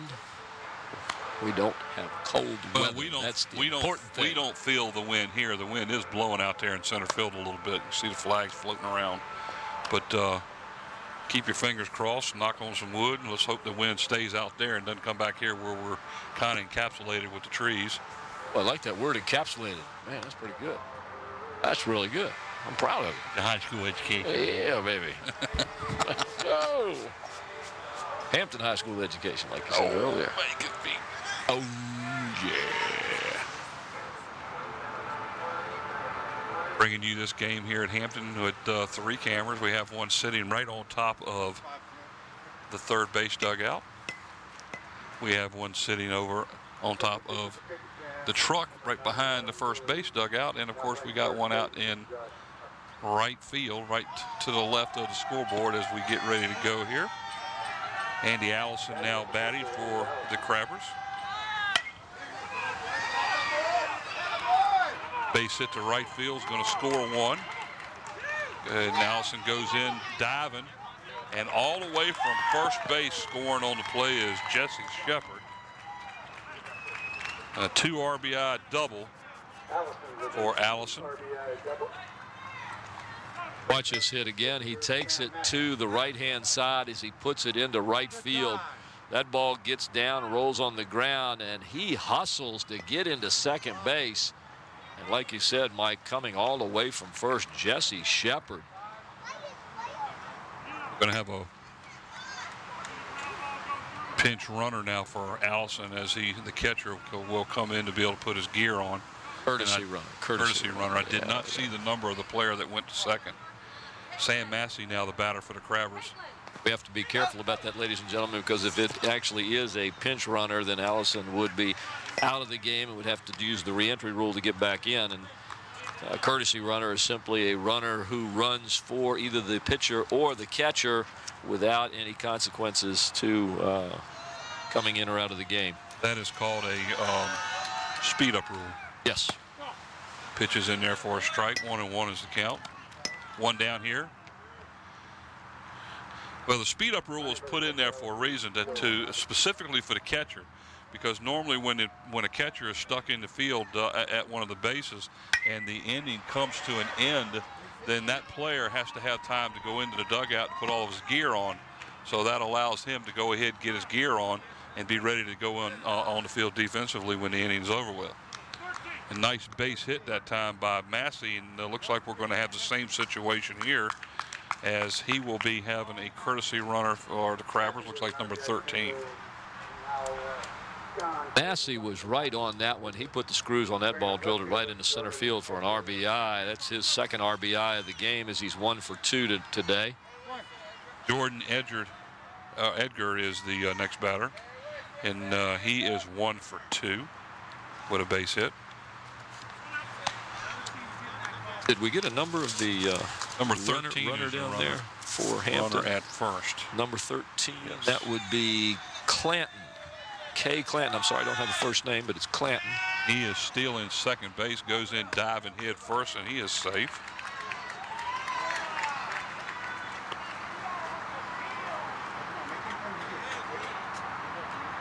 So Hampton is running. They are running, and they're running some more. And here we go with the way Danny Mitchell likes to play. They've broken this game wide open here in the bottom of the 4th inning now as it scores 8-1. Well, they've parlayed patience at the plate to get 3 runners on with base on balls, and then used hits, doubles and singles to drive those runs in. There's a bunt back to the pitcher, and the throw goes all the way up against the fence and heading to second base on the play is Edgar. And I tell you, that's an error on the pitcher. Coming all the way in to score on the play for the Crabbers is the young man who ran for Massey. That was a straight sacrifice bunt right to the side of the pitcher's mound there, but unfortunately for Adam Lilly, he couldn't get a good grasp on it, and the ball just got away from him and allowed Edgar to reach first and continue on to second as the ball rolled down toward the fence in right field. 9-1 is the score now. Bunting the ball again this time for the Crabbers is Hippie Kyle. He is out at first. That was a nice play by the pitcher at that time. Going over to third on the play. Edgar has Jordan is safely at third now. 2 down for the Crabbers. And it brings up Kevin Starkey, who started off the inning with a double off the left field fence. As the Crabbers have batted around here in the 4th inning. I'm sure Starkey would not mind duplicating his feat at the beginning of this inning right here. Which is low in the dirt, 2-0.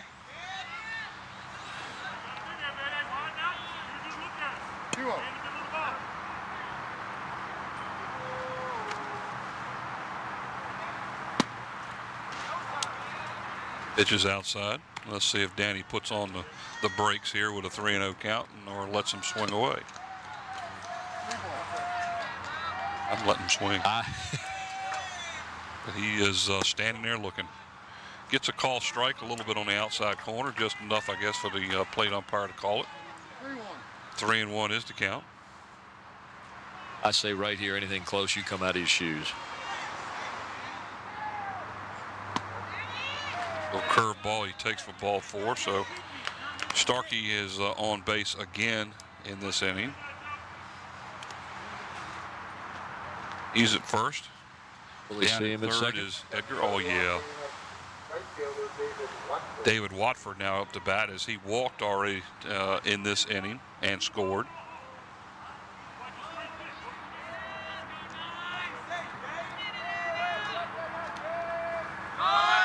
There he goes to second base as Starkey is safe at second base.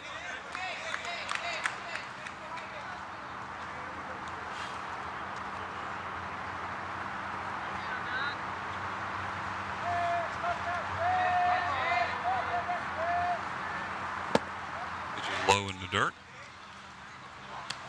2-0 is the count now for David Watford. He has been up twice today, and he's walked both times. Scored a run. Was stranded at second back in the second inning. A little slow curve ball that just nips the corner. And kind of Danny gives that little back curve motion like, don't back out, bud. Get up there and hit the ball. That was one he should have been driving. Wofford kind of bent his knees there like, oh, yeah, I missed that one, didn't I?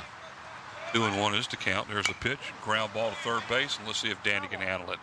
Well, he stopped it. Well, I guess that's handling it for That's him. handling it good enough for somebody as old as he is. Way watching that. Well, no, he and I are the same age, so I can say that. Oh, man, he is old then. 2-2 now is the count. Danny's a good guy.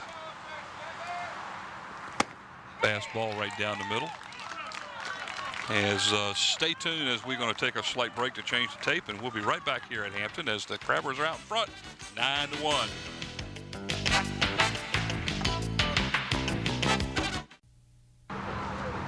Yeah, back here at Hampton after the quick change of the tape there. The Crabbers did quite well in the bottom of the fourth inning, scored 6 runs on 3 hits. They took advantage of some walks, and there was actually 2 left on base that time. So at the end of 4, the Crabbers are out in front, 9-1 here at Hampton. April the 2nd, 2009. You're watching LSC coming to you from Hampton High School, bringing you the Kecoughtan Warrior and Hampton Crabber baseball game, our first baseball game of this season. On a nice cloudy day. We hope you're enjoying it as we have a wonderful crew bringing you all the action today. Our camera people this game day are Nate Braxton, Susan Bowers, and Steve Fryer. Graphics and animation, Andy Foley. Slow motion, Gene Wheeler. Camera control operator, production, and audio assistant is Renee Camden. The chief engineer, Don Chiraus, and Scotty Bowers. Our boss, the head man of LSC, in the truck. He's the quarterback. He tells us what to do, when to do it. Leading off the top of the 5th inning for Kecoughtan is the pitcher now, Adam Lilly. Struck out back in the first looking, grounded out to the pitcher in the third, so he's 0 for 2. Got another one that got stuck in the fence up there, so Danny's got to pull out a couple of new baseballs for the game as he's lost a couple of them up in the fence. I don't know what the balls are going for anymore, but you got about $20, $30 up there right now. Fly ball to right field, foul ball out of play. Probably 100 of them back there in the woods. 100 of them. 100 of them. 1 ball, 2 strikes to count. Well, there's a young man that goes to Jones with his back turned towards us there with some other Hampton Crabber fans. Enjoying today's game in shirt sleeves. Not quite that warm. I got them on too. I was going to say, you got short sleeves on there, buddy. I always do. It could be 30 degrees out here, and I'd be wearing short sleeves. There's a slow curve ball lifted to right center field, and the center fielder will make the play for the first out.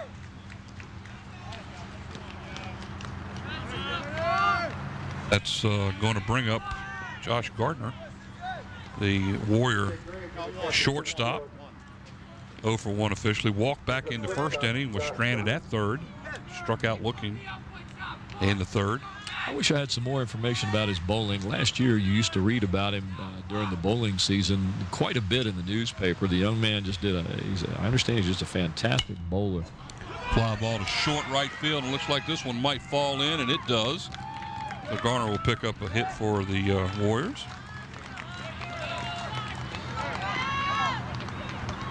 Looks like it was a line shot in the book, you know what I mean?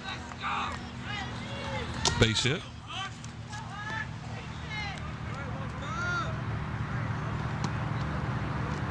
Don't forget, by the end of this game here, we're going to have to pick us a player of the game on both teams.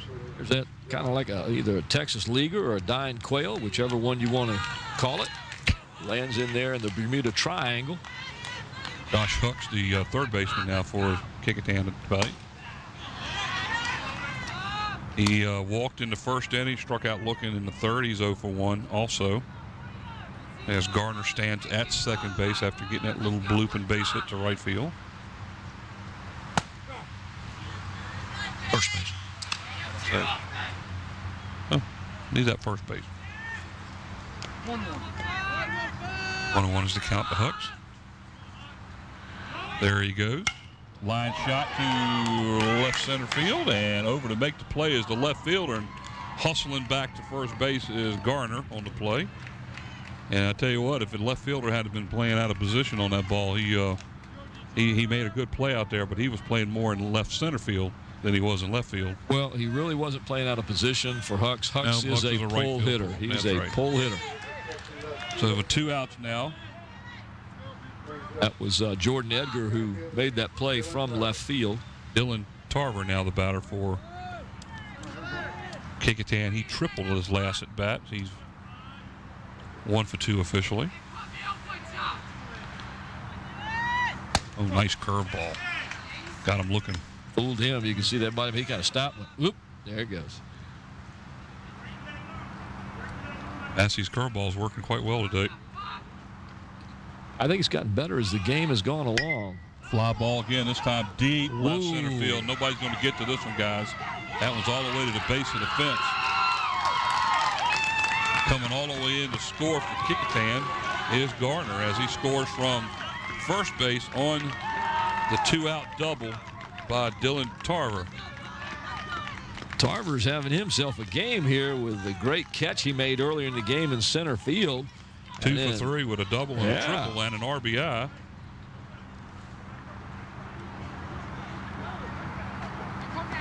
It's going to bring up Colin Chambers, first baseman for the Warriors. Fouls out straight back. Make you jump? No, made me just look up.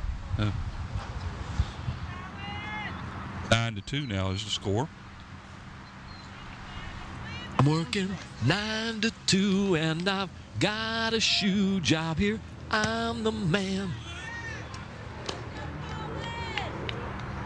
I figured you wanted to hear my singing by now. I'm not saying nothing. I'll come up with another one here shortly. That was I my think that was variation. supposed to be 9-5. Well, but it's not 9 to 5. It's 9 to 2. That was fouled back straight at us. That's 9-2. That's right. Teacher's hour. Oh, teachers' hours are 9 to 9. Actually, they're 7 to 7.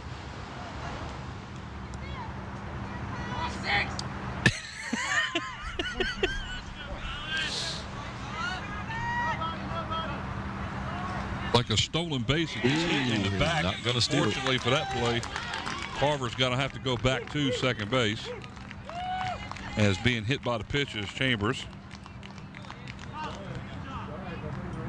That was just a curveball that got out too far and didn't come back in, and he tries to get out of the way. Hit But him you right can in the see how middle of far the that six. does.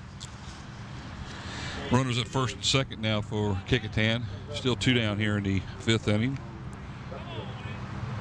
Ron Falcon, the batter. Anthony, number 8. He is the Warrior left fielder. 0 for 2. 2 strikeouts.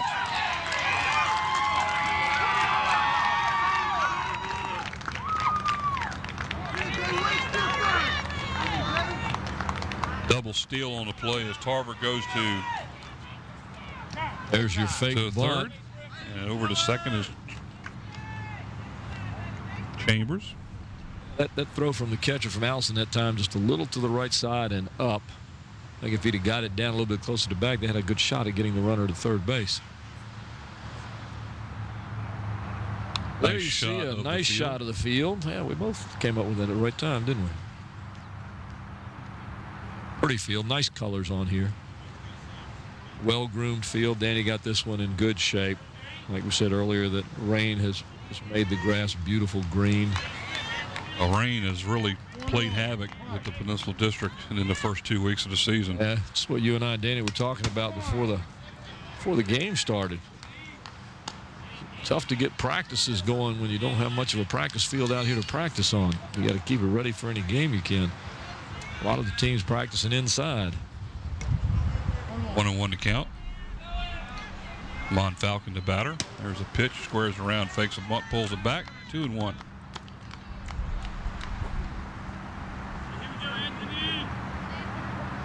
Massey on the year so far is 2-0.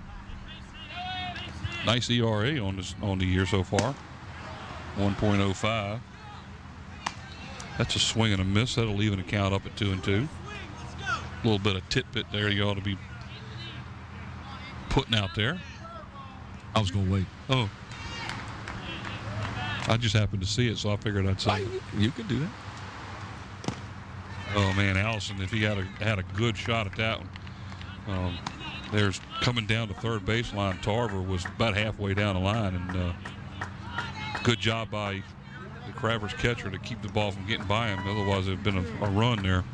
3-2 now. Runners at first or second, third. Now that very well could have been a balk on the play because he stepped towards the plate. I'd like to see a replay of that.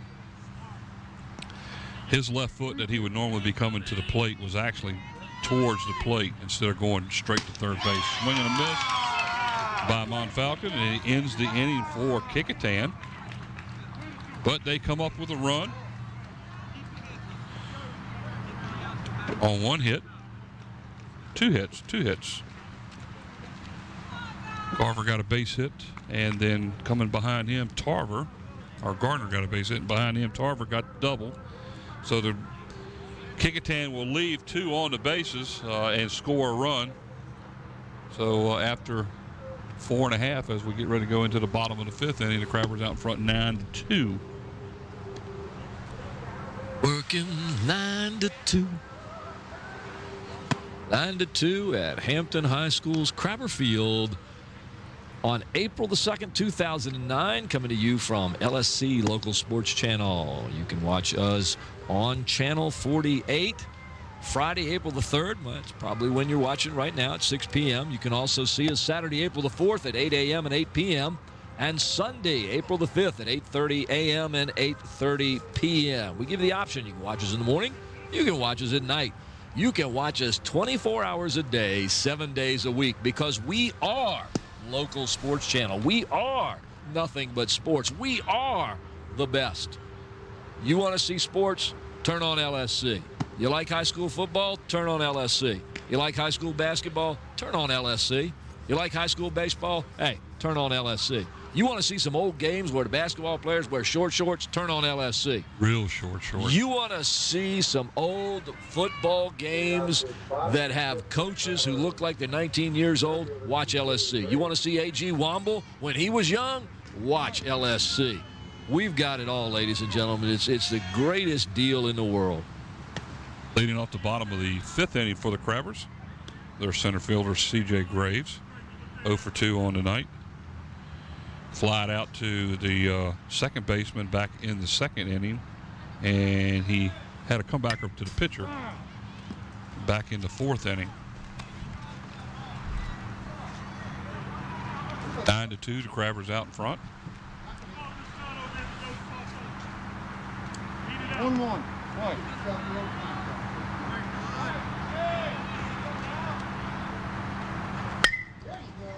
Fly ball to left field down the line. Looks like it's going foul, and it does. A little bit late on the swing. Danny trying to explain to the guys into the bench, sitting on the bench, is exactly what he did. He dropped that shoulder a little bit and got a lot of curvature on the ball on its way to left field and went foul. And trying to get his young men to understand he needs to keep up, straight up, and a nice clean swing, follow through. Swings at a pitch over his head. Caught by the catcher. Out number 1. Leadoff batter now, Jordan Roby. Roby's had a great game so far. 2 for 3. I'm sorry, he's 0 for 1. Really, he's been hit by a pitch. He's walked. He's scored twice. He's got 2 stolen bases. I think that's what you were looking at, the fact that he'd scored twice. And yeah. That is a good game. There's nothing wrong with that when you can get on base twice and score twice. Officially 0 for 1. You can't win a game unless you score, and you can't score unless you get on base. And he's the leadoff batter, so exactly. If he's getting on base, no matter how he's getting on base and scoring, that's his job. 1 down here in the bottom of the 5th inning. Good at it, and as a sophomore, he's got a couple more years to continue being good at it. 2-0 is the count. Down the middle. Oh, must have been inside. The catcher there, Mr. Ware, didn't like that call. He's just shaking his head. 3-0 on a pitch that looked mighty good from where we're sitting. And, folks, we're sitting about 10 feet up in the air, right to the right-hand side of the plate. Is that why you keep seeing blood out of your nose? That's probably why. Yeah, there's the leadoff batter getting another base on ball. So he's been on base 3 times in a row now. Well, he's been on twice and scored twice. So this is the 3rd time on. What are the odds of him scoring a 3rd time? What's the odds on him not making it to second? Let's see. Put it that way. He's got a good lead over there. With an out now, Shepard comes up to bat. And look at Shepard. Shepard's been on 3 times, scored 3 times. The first 2 batters in the Hampton Crabber lineup have scored 5 runs today. 2 by Roby and 3 by Shepard. Shepard had a base hit in the 1st inning, a stolen base, and he's walked twice, back in the 3rd and the 4th. There's a pop fly to the infield, right behind the first baseman. The second baseman comes over and makes the play for out number 2. So still sitting at first base is Roby. That's going to bring up Andy Allison. Allison is 1 for 2. And he's the one Well, that's been the... he's actually 1 for 1. 1 for 1. Yeah, because he had that sacrifice RBI back in the 1st. Had a base a walk back in the 3rd, was stranded at first. A double in the 4th and scored with 2 RBIs on that play. He's benefited from the runners in front of him who've been getting on base. He's gotten 3 RBIs out of the 5 runs scored for the first 2 batters. There goes the runner to second as Roby waited until the next batter to go. I figured he would have done it earlier than that.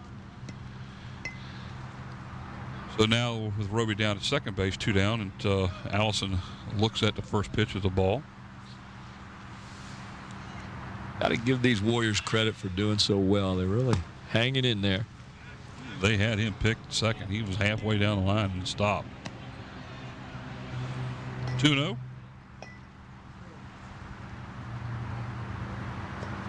See if the catcher comes up a little quicker on this next one.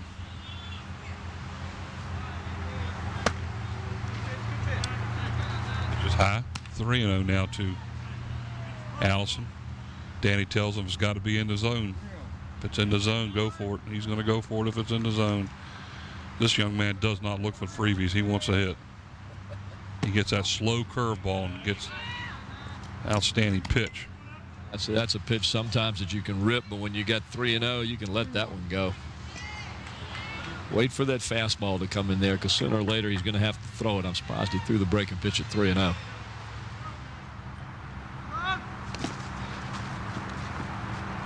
Stealing third base on the play, Roby, and going to first base on the base on balls is Allison. So he's on base again himself. So Massey now comes up. Back in the 1st inning, grounded out to shortstop. Had a sacrifice RBI in the 3rd. Had a base hit and an RBI and scored in the 4th. So Massey's not only been on the mound and done well, he's doing pretty good at the plate too. There you saw the last pitch in the dirt, and the runner going down to third base. 1st and 3rd, 2 down. Fly ball to center field. Making the play out there for the 3rd out.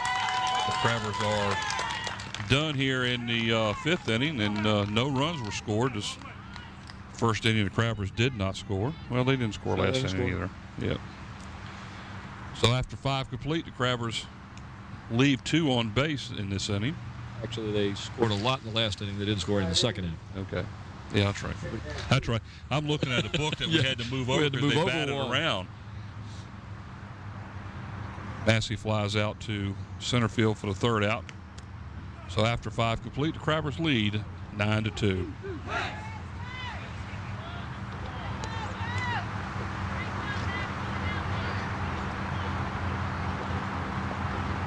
Get ready to start the top of the 6th inning here. There's that backstop we just saw with the Crabbers insignia on it. It's kind of neat looking.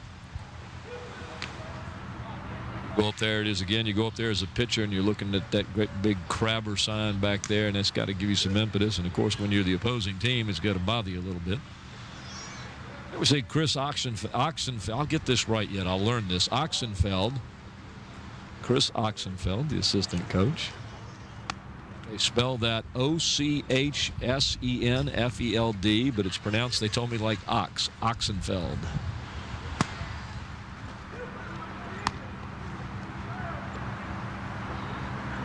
Leading off the top of the 6th here now for Kecoughtan will be Nick Novak. A little chilly now, isn't it? Don't say it too loud. Some warm weather. Novak is 1 for 2 with a base hit back in the 4th. Flew out to center field in the 2nd. Know what we need? Summertime, summertime, summertime, summertime, summertime, summertime, summertime, summertime, boom, boom, boom, summertime, summertime. We need summertime. We need some warm weather. Scotty needs to pull the plug.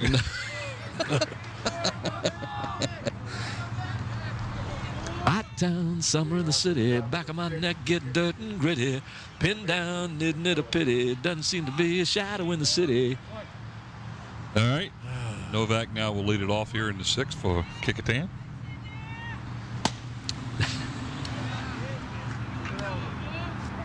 Takes that one inside ball.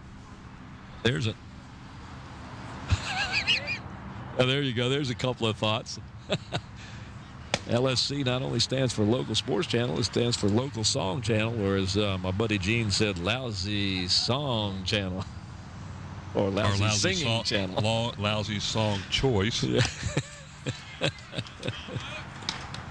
Come up with all kind of stuff on there, Scotty. Yeah, y'all don't have enough to do back there. You got to get to work. Yeah.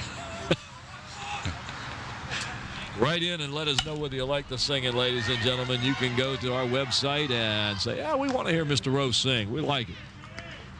Nice play by the second baseman right there for the Crabbers.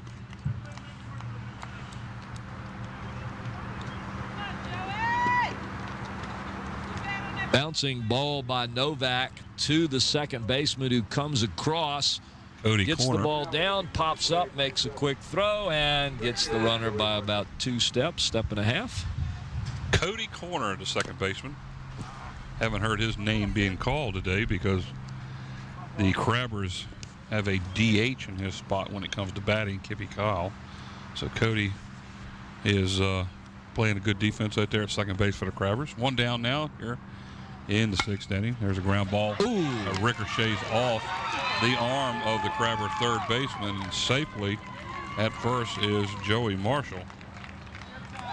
That was a hot shot. Yeah, I'm going to give him a hit on that. That ball was just too quick, too hard. As Danny Mitchell will now go out there and have a talk with Kevin Starkey as that shot went right off his arm. Watch this. This was a hard hit ball that went right down in there. It was either his arm or his leg, one or another. It looked like his leg from here, but it could have been his arm. But that ball was just hit so quick, you couldn't get down on it at all. I'll give him a hit and don't feel bad about that. Heck, I'd give them all a hit. I wouldn't feel bad about it. Well, of course not. Why should you? You should feel good about it. Absolutely. They feel good about it. You feel good about it. Coaches feel good about it. Pitchers wouldn't like it too much. Darnell Ware. He's over there. He's up to bat He's now. up there.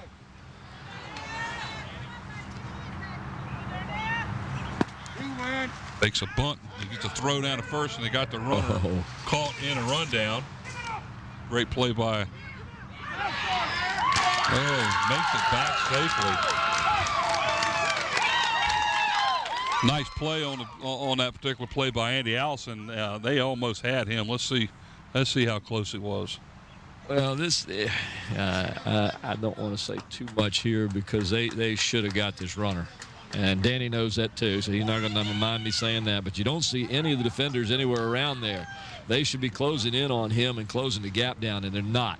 And that's part of the problem. By the time they get the throw over there, it's to the wrong side of the bag. He was safe. He's definitely safe.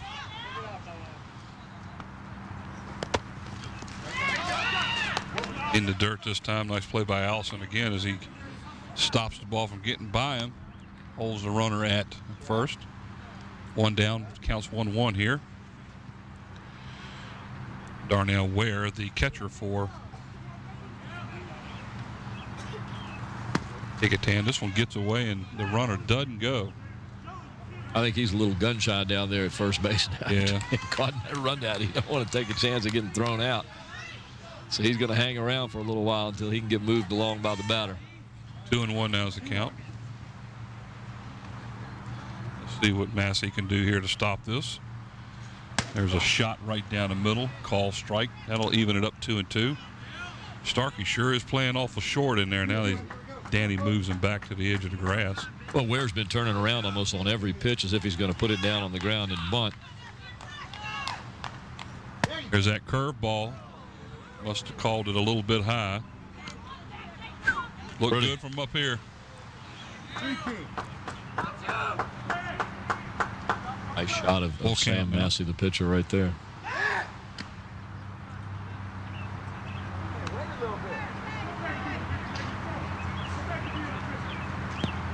Three and two. Let's see if he has a hit and run on. Nope. Swing and a miss. Well, he took off anyhow, and he's going to actually make it safely. So Ware swings and misses on a third strike for the second out, going down to second on the stolen base. After all that, he ends up safe at second anyhow, is Marshall. What do you call that, the no-hit and run? Brings up the pitcher, Adam Lilly. Chance to get him there. I knocked the ball out. Yeah. Adam Lilly, the batter now, is the pitcher. He is 0 for 3 tonight. And gets away from Allison. Advancing to third on the play is Marshall.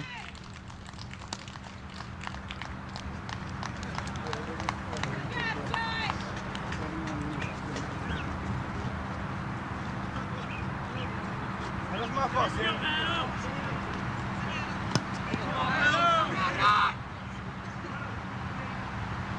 1-0 the Marshall count. at third base, getting his lead.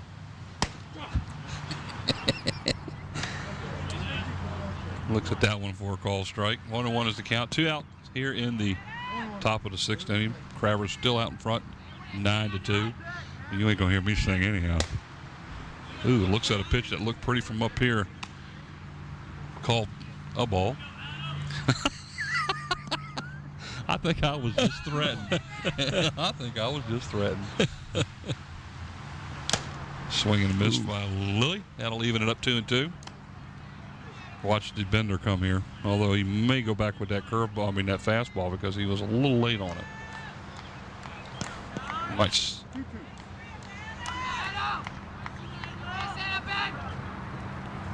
Fastball right back. Play made by the second baseman for the Crabbers for the third out. Lilly is retired, and so are the Kecoughtan Warriors. 1 hit, no runs, 1 left. After 5.5, the Crabbers still out in front, 9-2. Just a straight bouncing ball right to second base. The easy play. You just toss it over and you head toward the dugout. Now it's time for you to bat. Well, since my baby left me, I got no place to dwell. I thought I heard a request for Elvis. Wise men say, why do fools Mike ain't gonna do Elvis. How you doing? I can't help falling in love with Well, that's the next best thing, since the PA speaker we can't hear, so I guess, Oh, yeah, you might as well hear me. Well, the people out there can't hear that anyway, but they can hear me, and they love me. They email into the station and say, just have him sing all the time. Yeah, we actually had so much email come in last week that we had to put the phones on hold. We had to shut down the server for the emails. It was just tremendous. I really enjoyed it.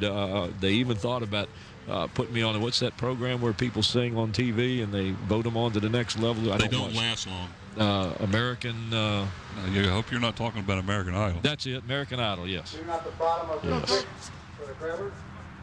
As we go to the bottom of the 6th inning, the Crabbers out in front 9-2. Jordan Edgar is the batter, the left fielder for the Crabbers. And he has had 1 base hit in 3 at trips, been on base twice. He does have an RBI sacrifice.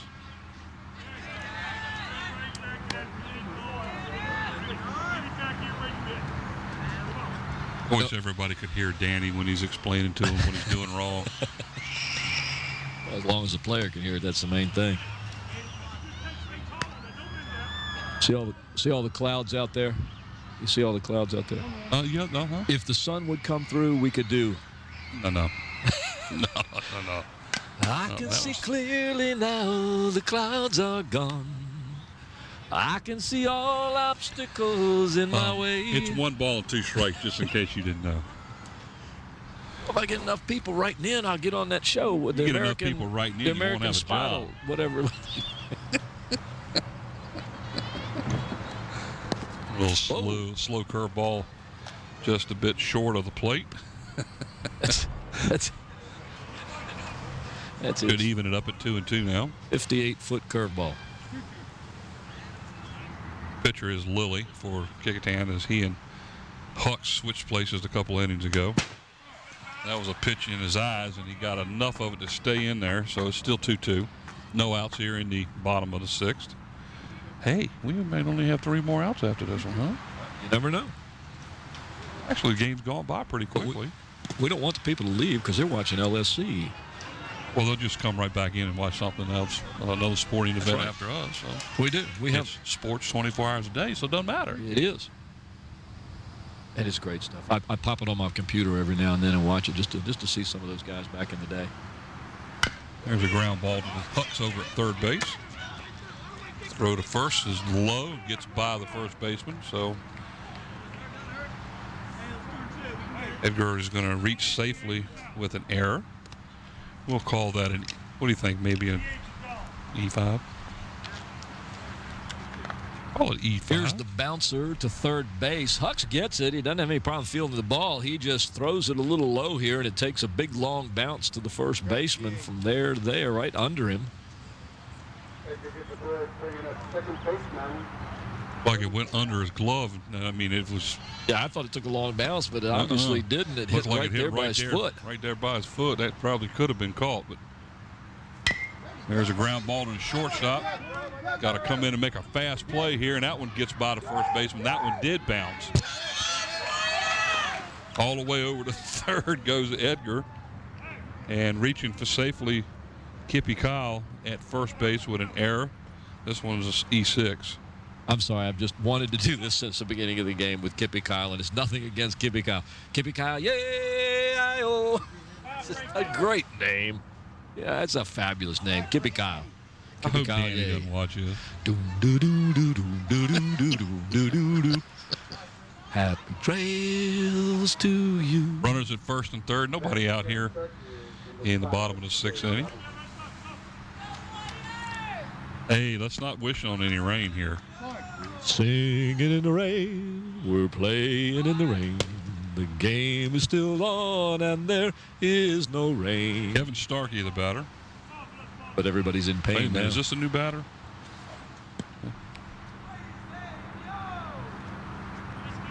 Who is number 5 for Hampton? Fly ball to left field. This is a pinch batter for Hampton's number 5. Robinson is Nice the name. catch on the play. Coming in to score from third base is Edgar. So Robinson came in for Starkey.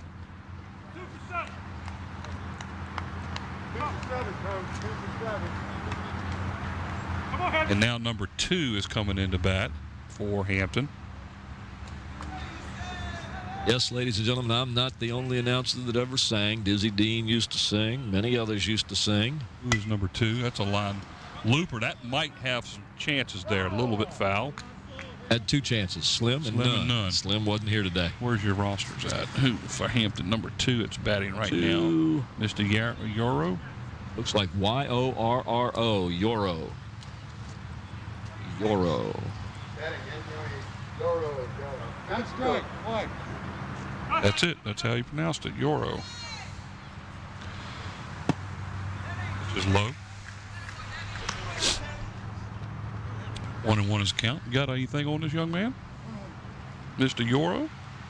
Let's see. I'm sure I can come up with something here for Mr. Yoro. Number 2. He fouls that one back. He's a freshman, a 9th grader. He plays the infield. His parents are Douglas Lee Dudley. And it looks like Fiordaliza de los Santos Campos. I'll try that one again in a minute. Fiordaliza de los Santos Campos. And I hope I'm pronouncing that correctly. Young man is an honor roll student here at Hampton High School as a freshman, and one of the young players on this team that will carry them through the next few years. He's doing quite well with the bat. He's hanging in there. Yeah, he looks good up at the plate. 2 and 2's to count.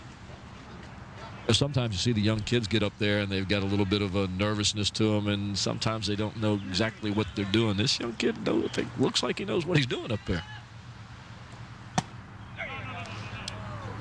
That was close. Good eye, too. Yeah. He was right on that one. Full count now with a runner at first. 1 down here. It is 10-1 now. The Crabber's out in front after scoring the run earlier. Fouled that one straight back, so he's hanging in there. I don't believe I've seen so many freshmen playing on a couple of ball teams. So youth is definitely on the roll here with both of these two schools. Yeah, I'd like to see what Bethel and Phoebus have, because I know both coaches of Hampton and Kecoughtan told me they had young teams. There's a ground ball to the shortstop. Play at second is early enough, and got the double play. So Euro hits into a double play. 6-4-3 in the book, and that's out number 3.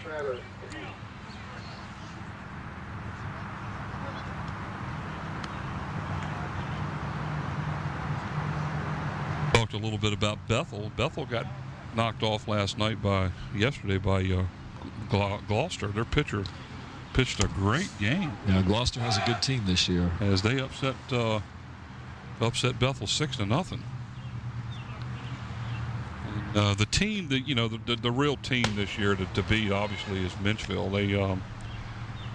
They are loaded. A couple of players that are already designated as All-Americans. They've got, I believe, 5 of their starters have already signed with Division I schools as seniors. So they, and I believe one of the national publications have them slated as the number 3 team in the country. So they're a tough team.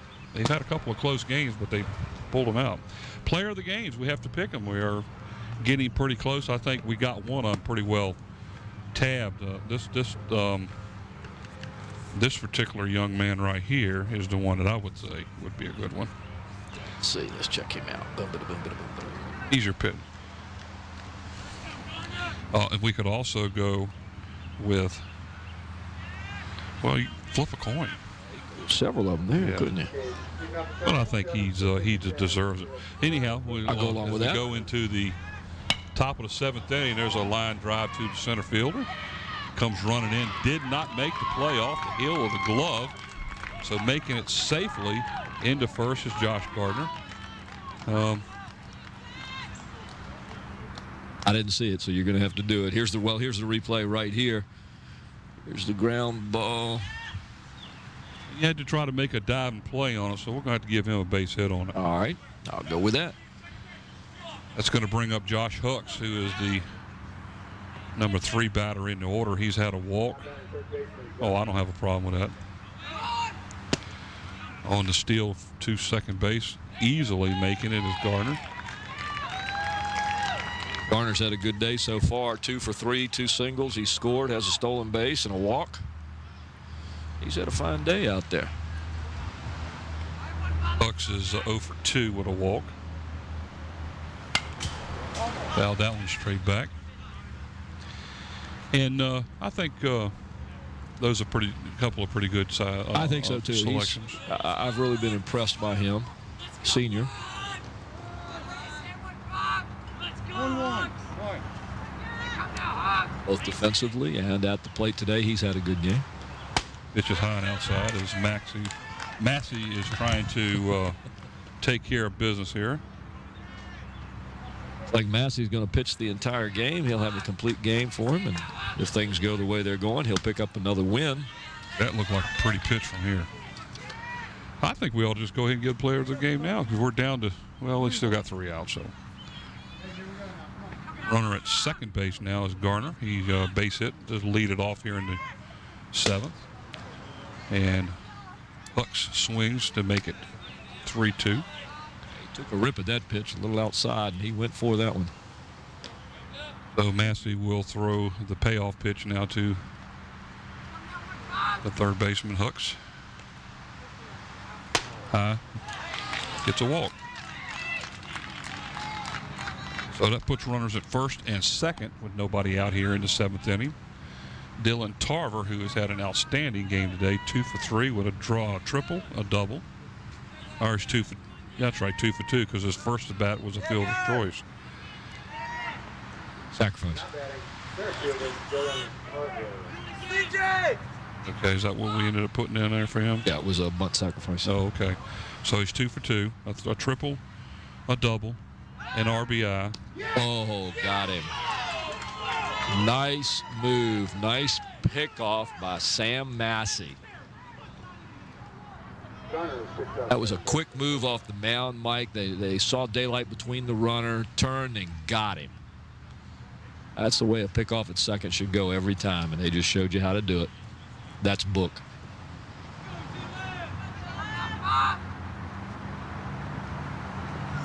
And a nice curveball a little bit outside, 1-0. So that leaves Hux over at first base with 1 out. And the batter is Dylan Tarver. He's 2 for 2. This is our pick for the player of the game here for Kecoughtan. He just gets hit in the shoulder. So he's on base again with a hit batter. Going to second will be Hux. Over at first and second again. And what an out that was at second base a little while ago to stop it from being bases loaded. But Danny Mitchell now calls timeout to go out and talk with Massey.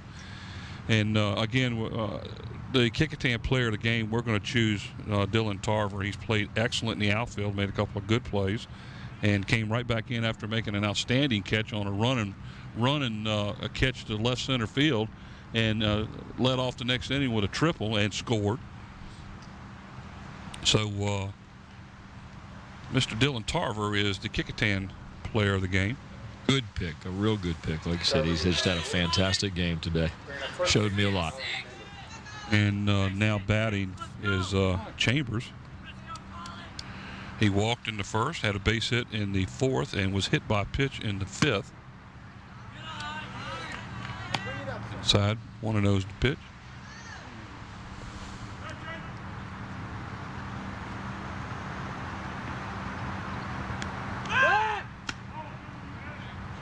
Kecoughtan here in the top of the 7th inning, making a little bit of noise, trailing 10-2.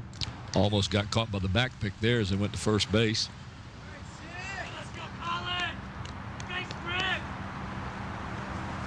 There's a pitch right down the middle of the plate. Then leaving it up 1-1. Massey looking for that pitch that'll give him the ground ball double play. The pitcher's good friend. Fly ball, foul ball outside the field here, down the first base line. That one might have made the interstate. And it could go a long way from there. 1-2 now is the pitch from Massey. A little bit outside, that'll even it up. Huck's down at second base, playing a little chicken out there, so to speak.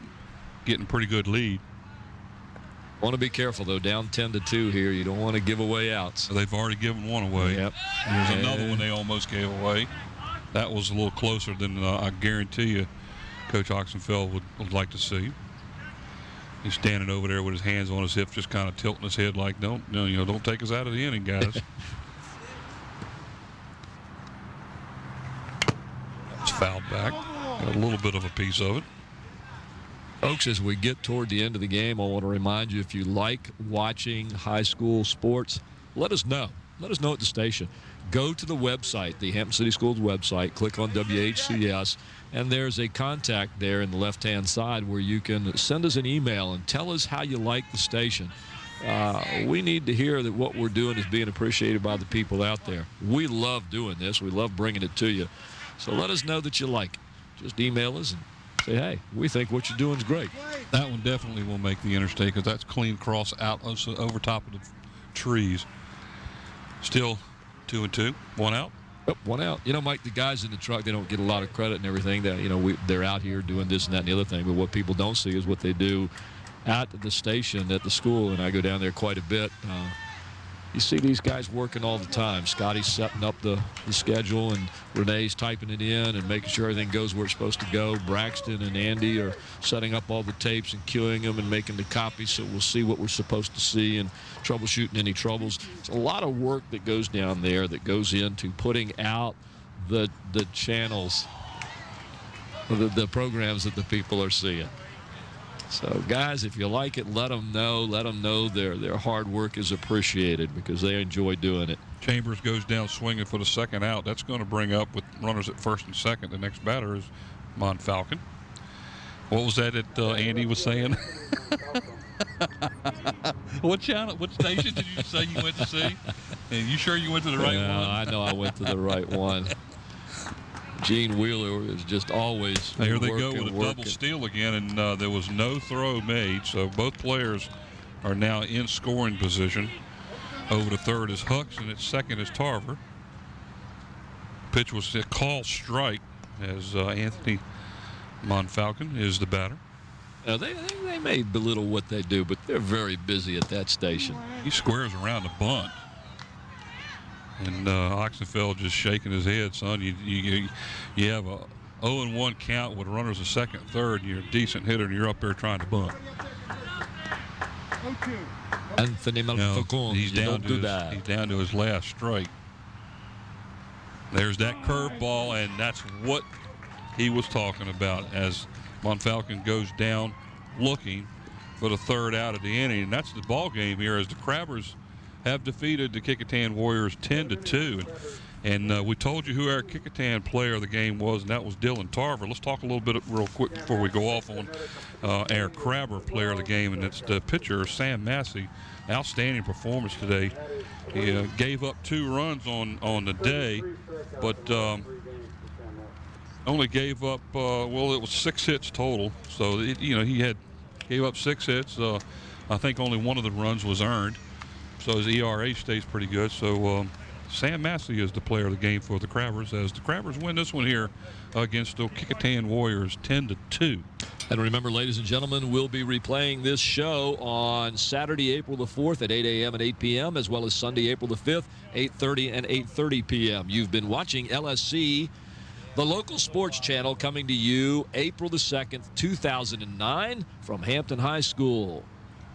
And for everybody here at the station, Mike Hauser along with Paul Rowe and the rest of the gang here, so long until next time.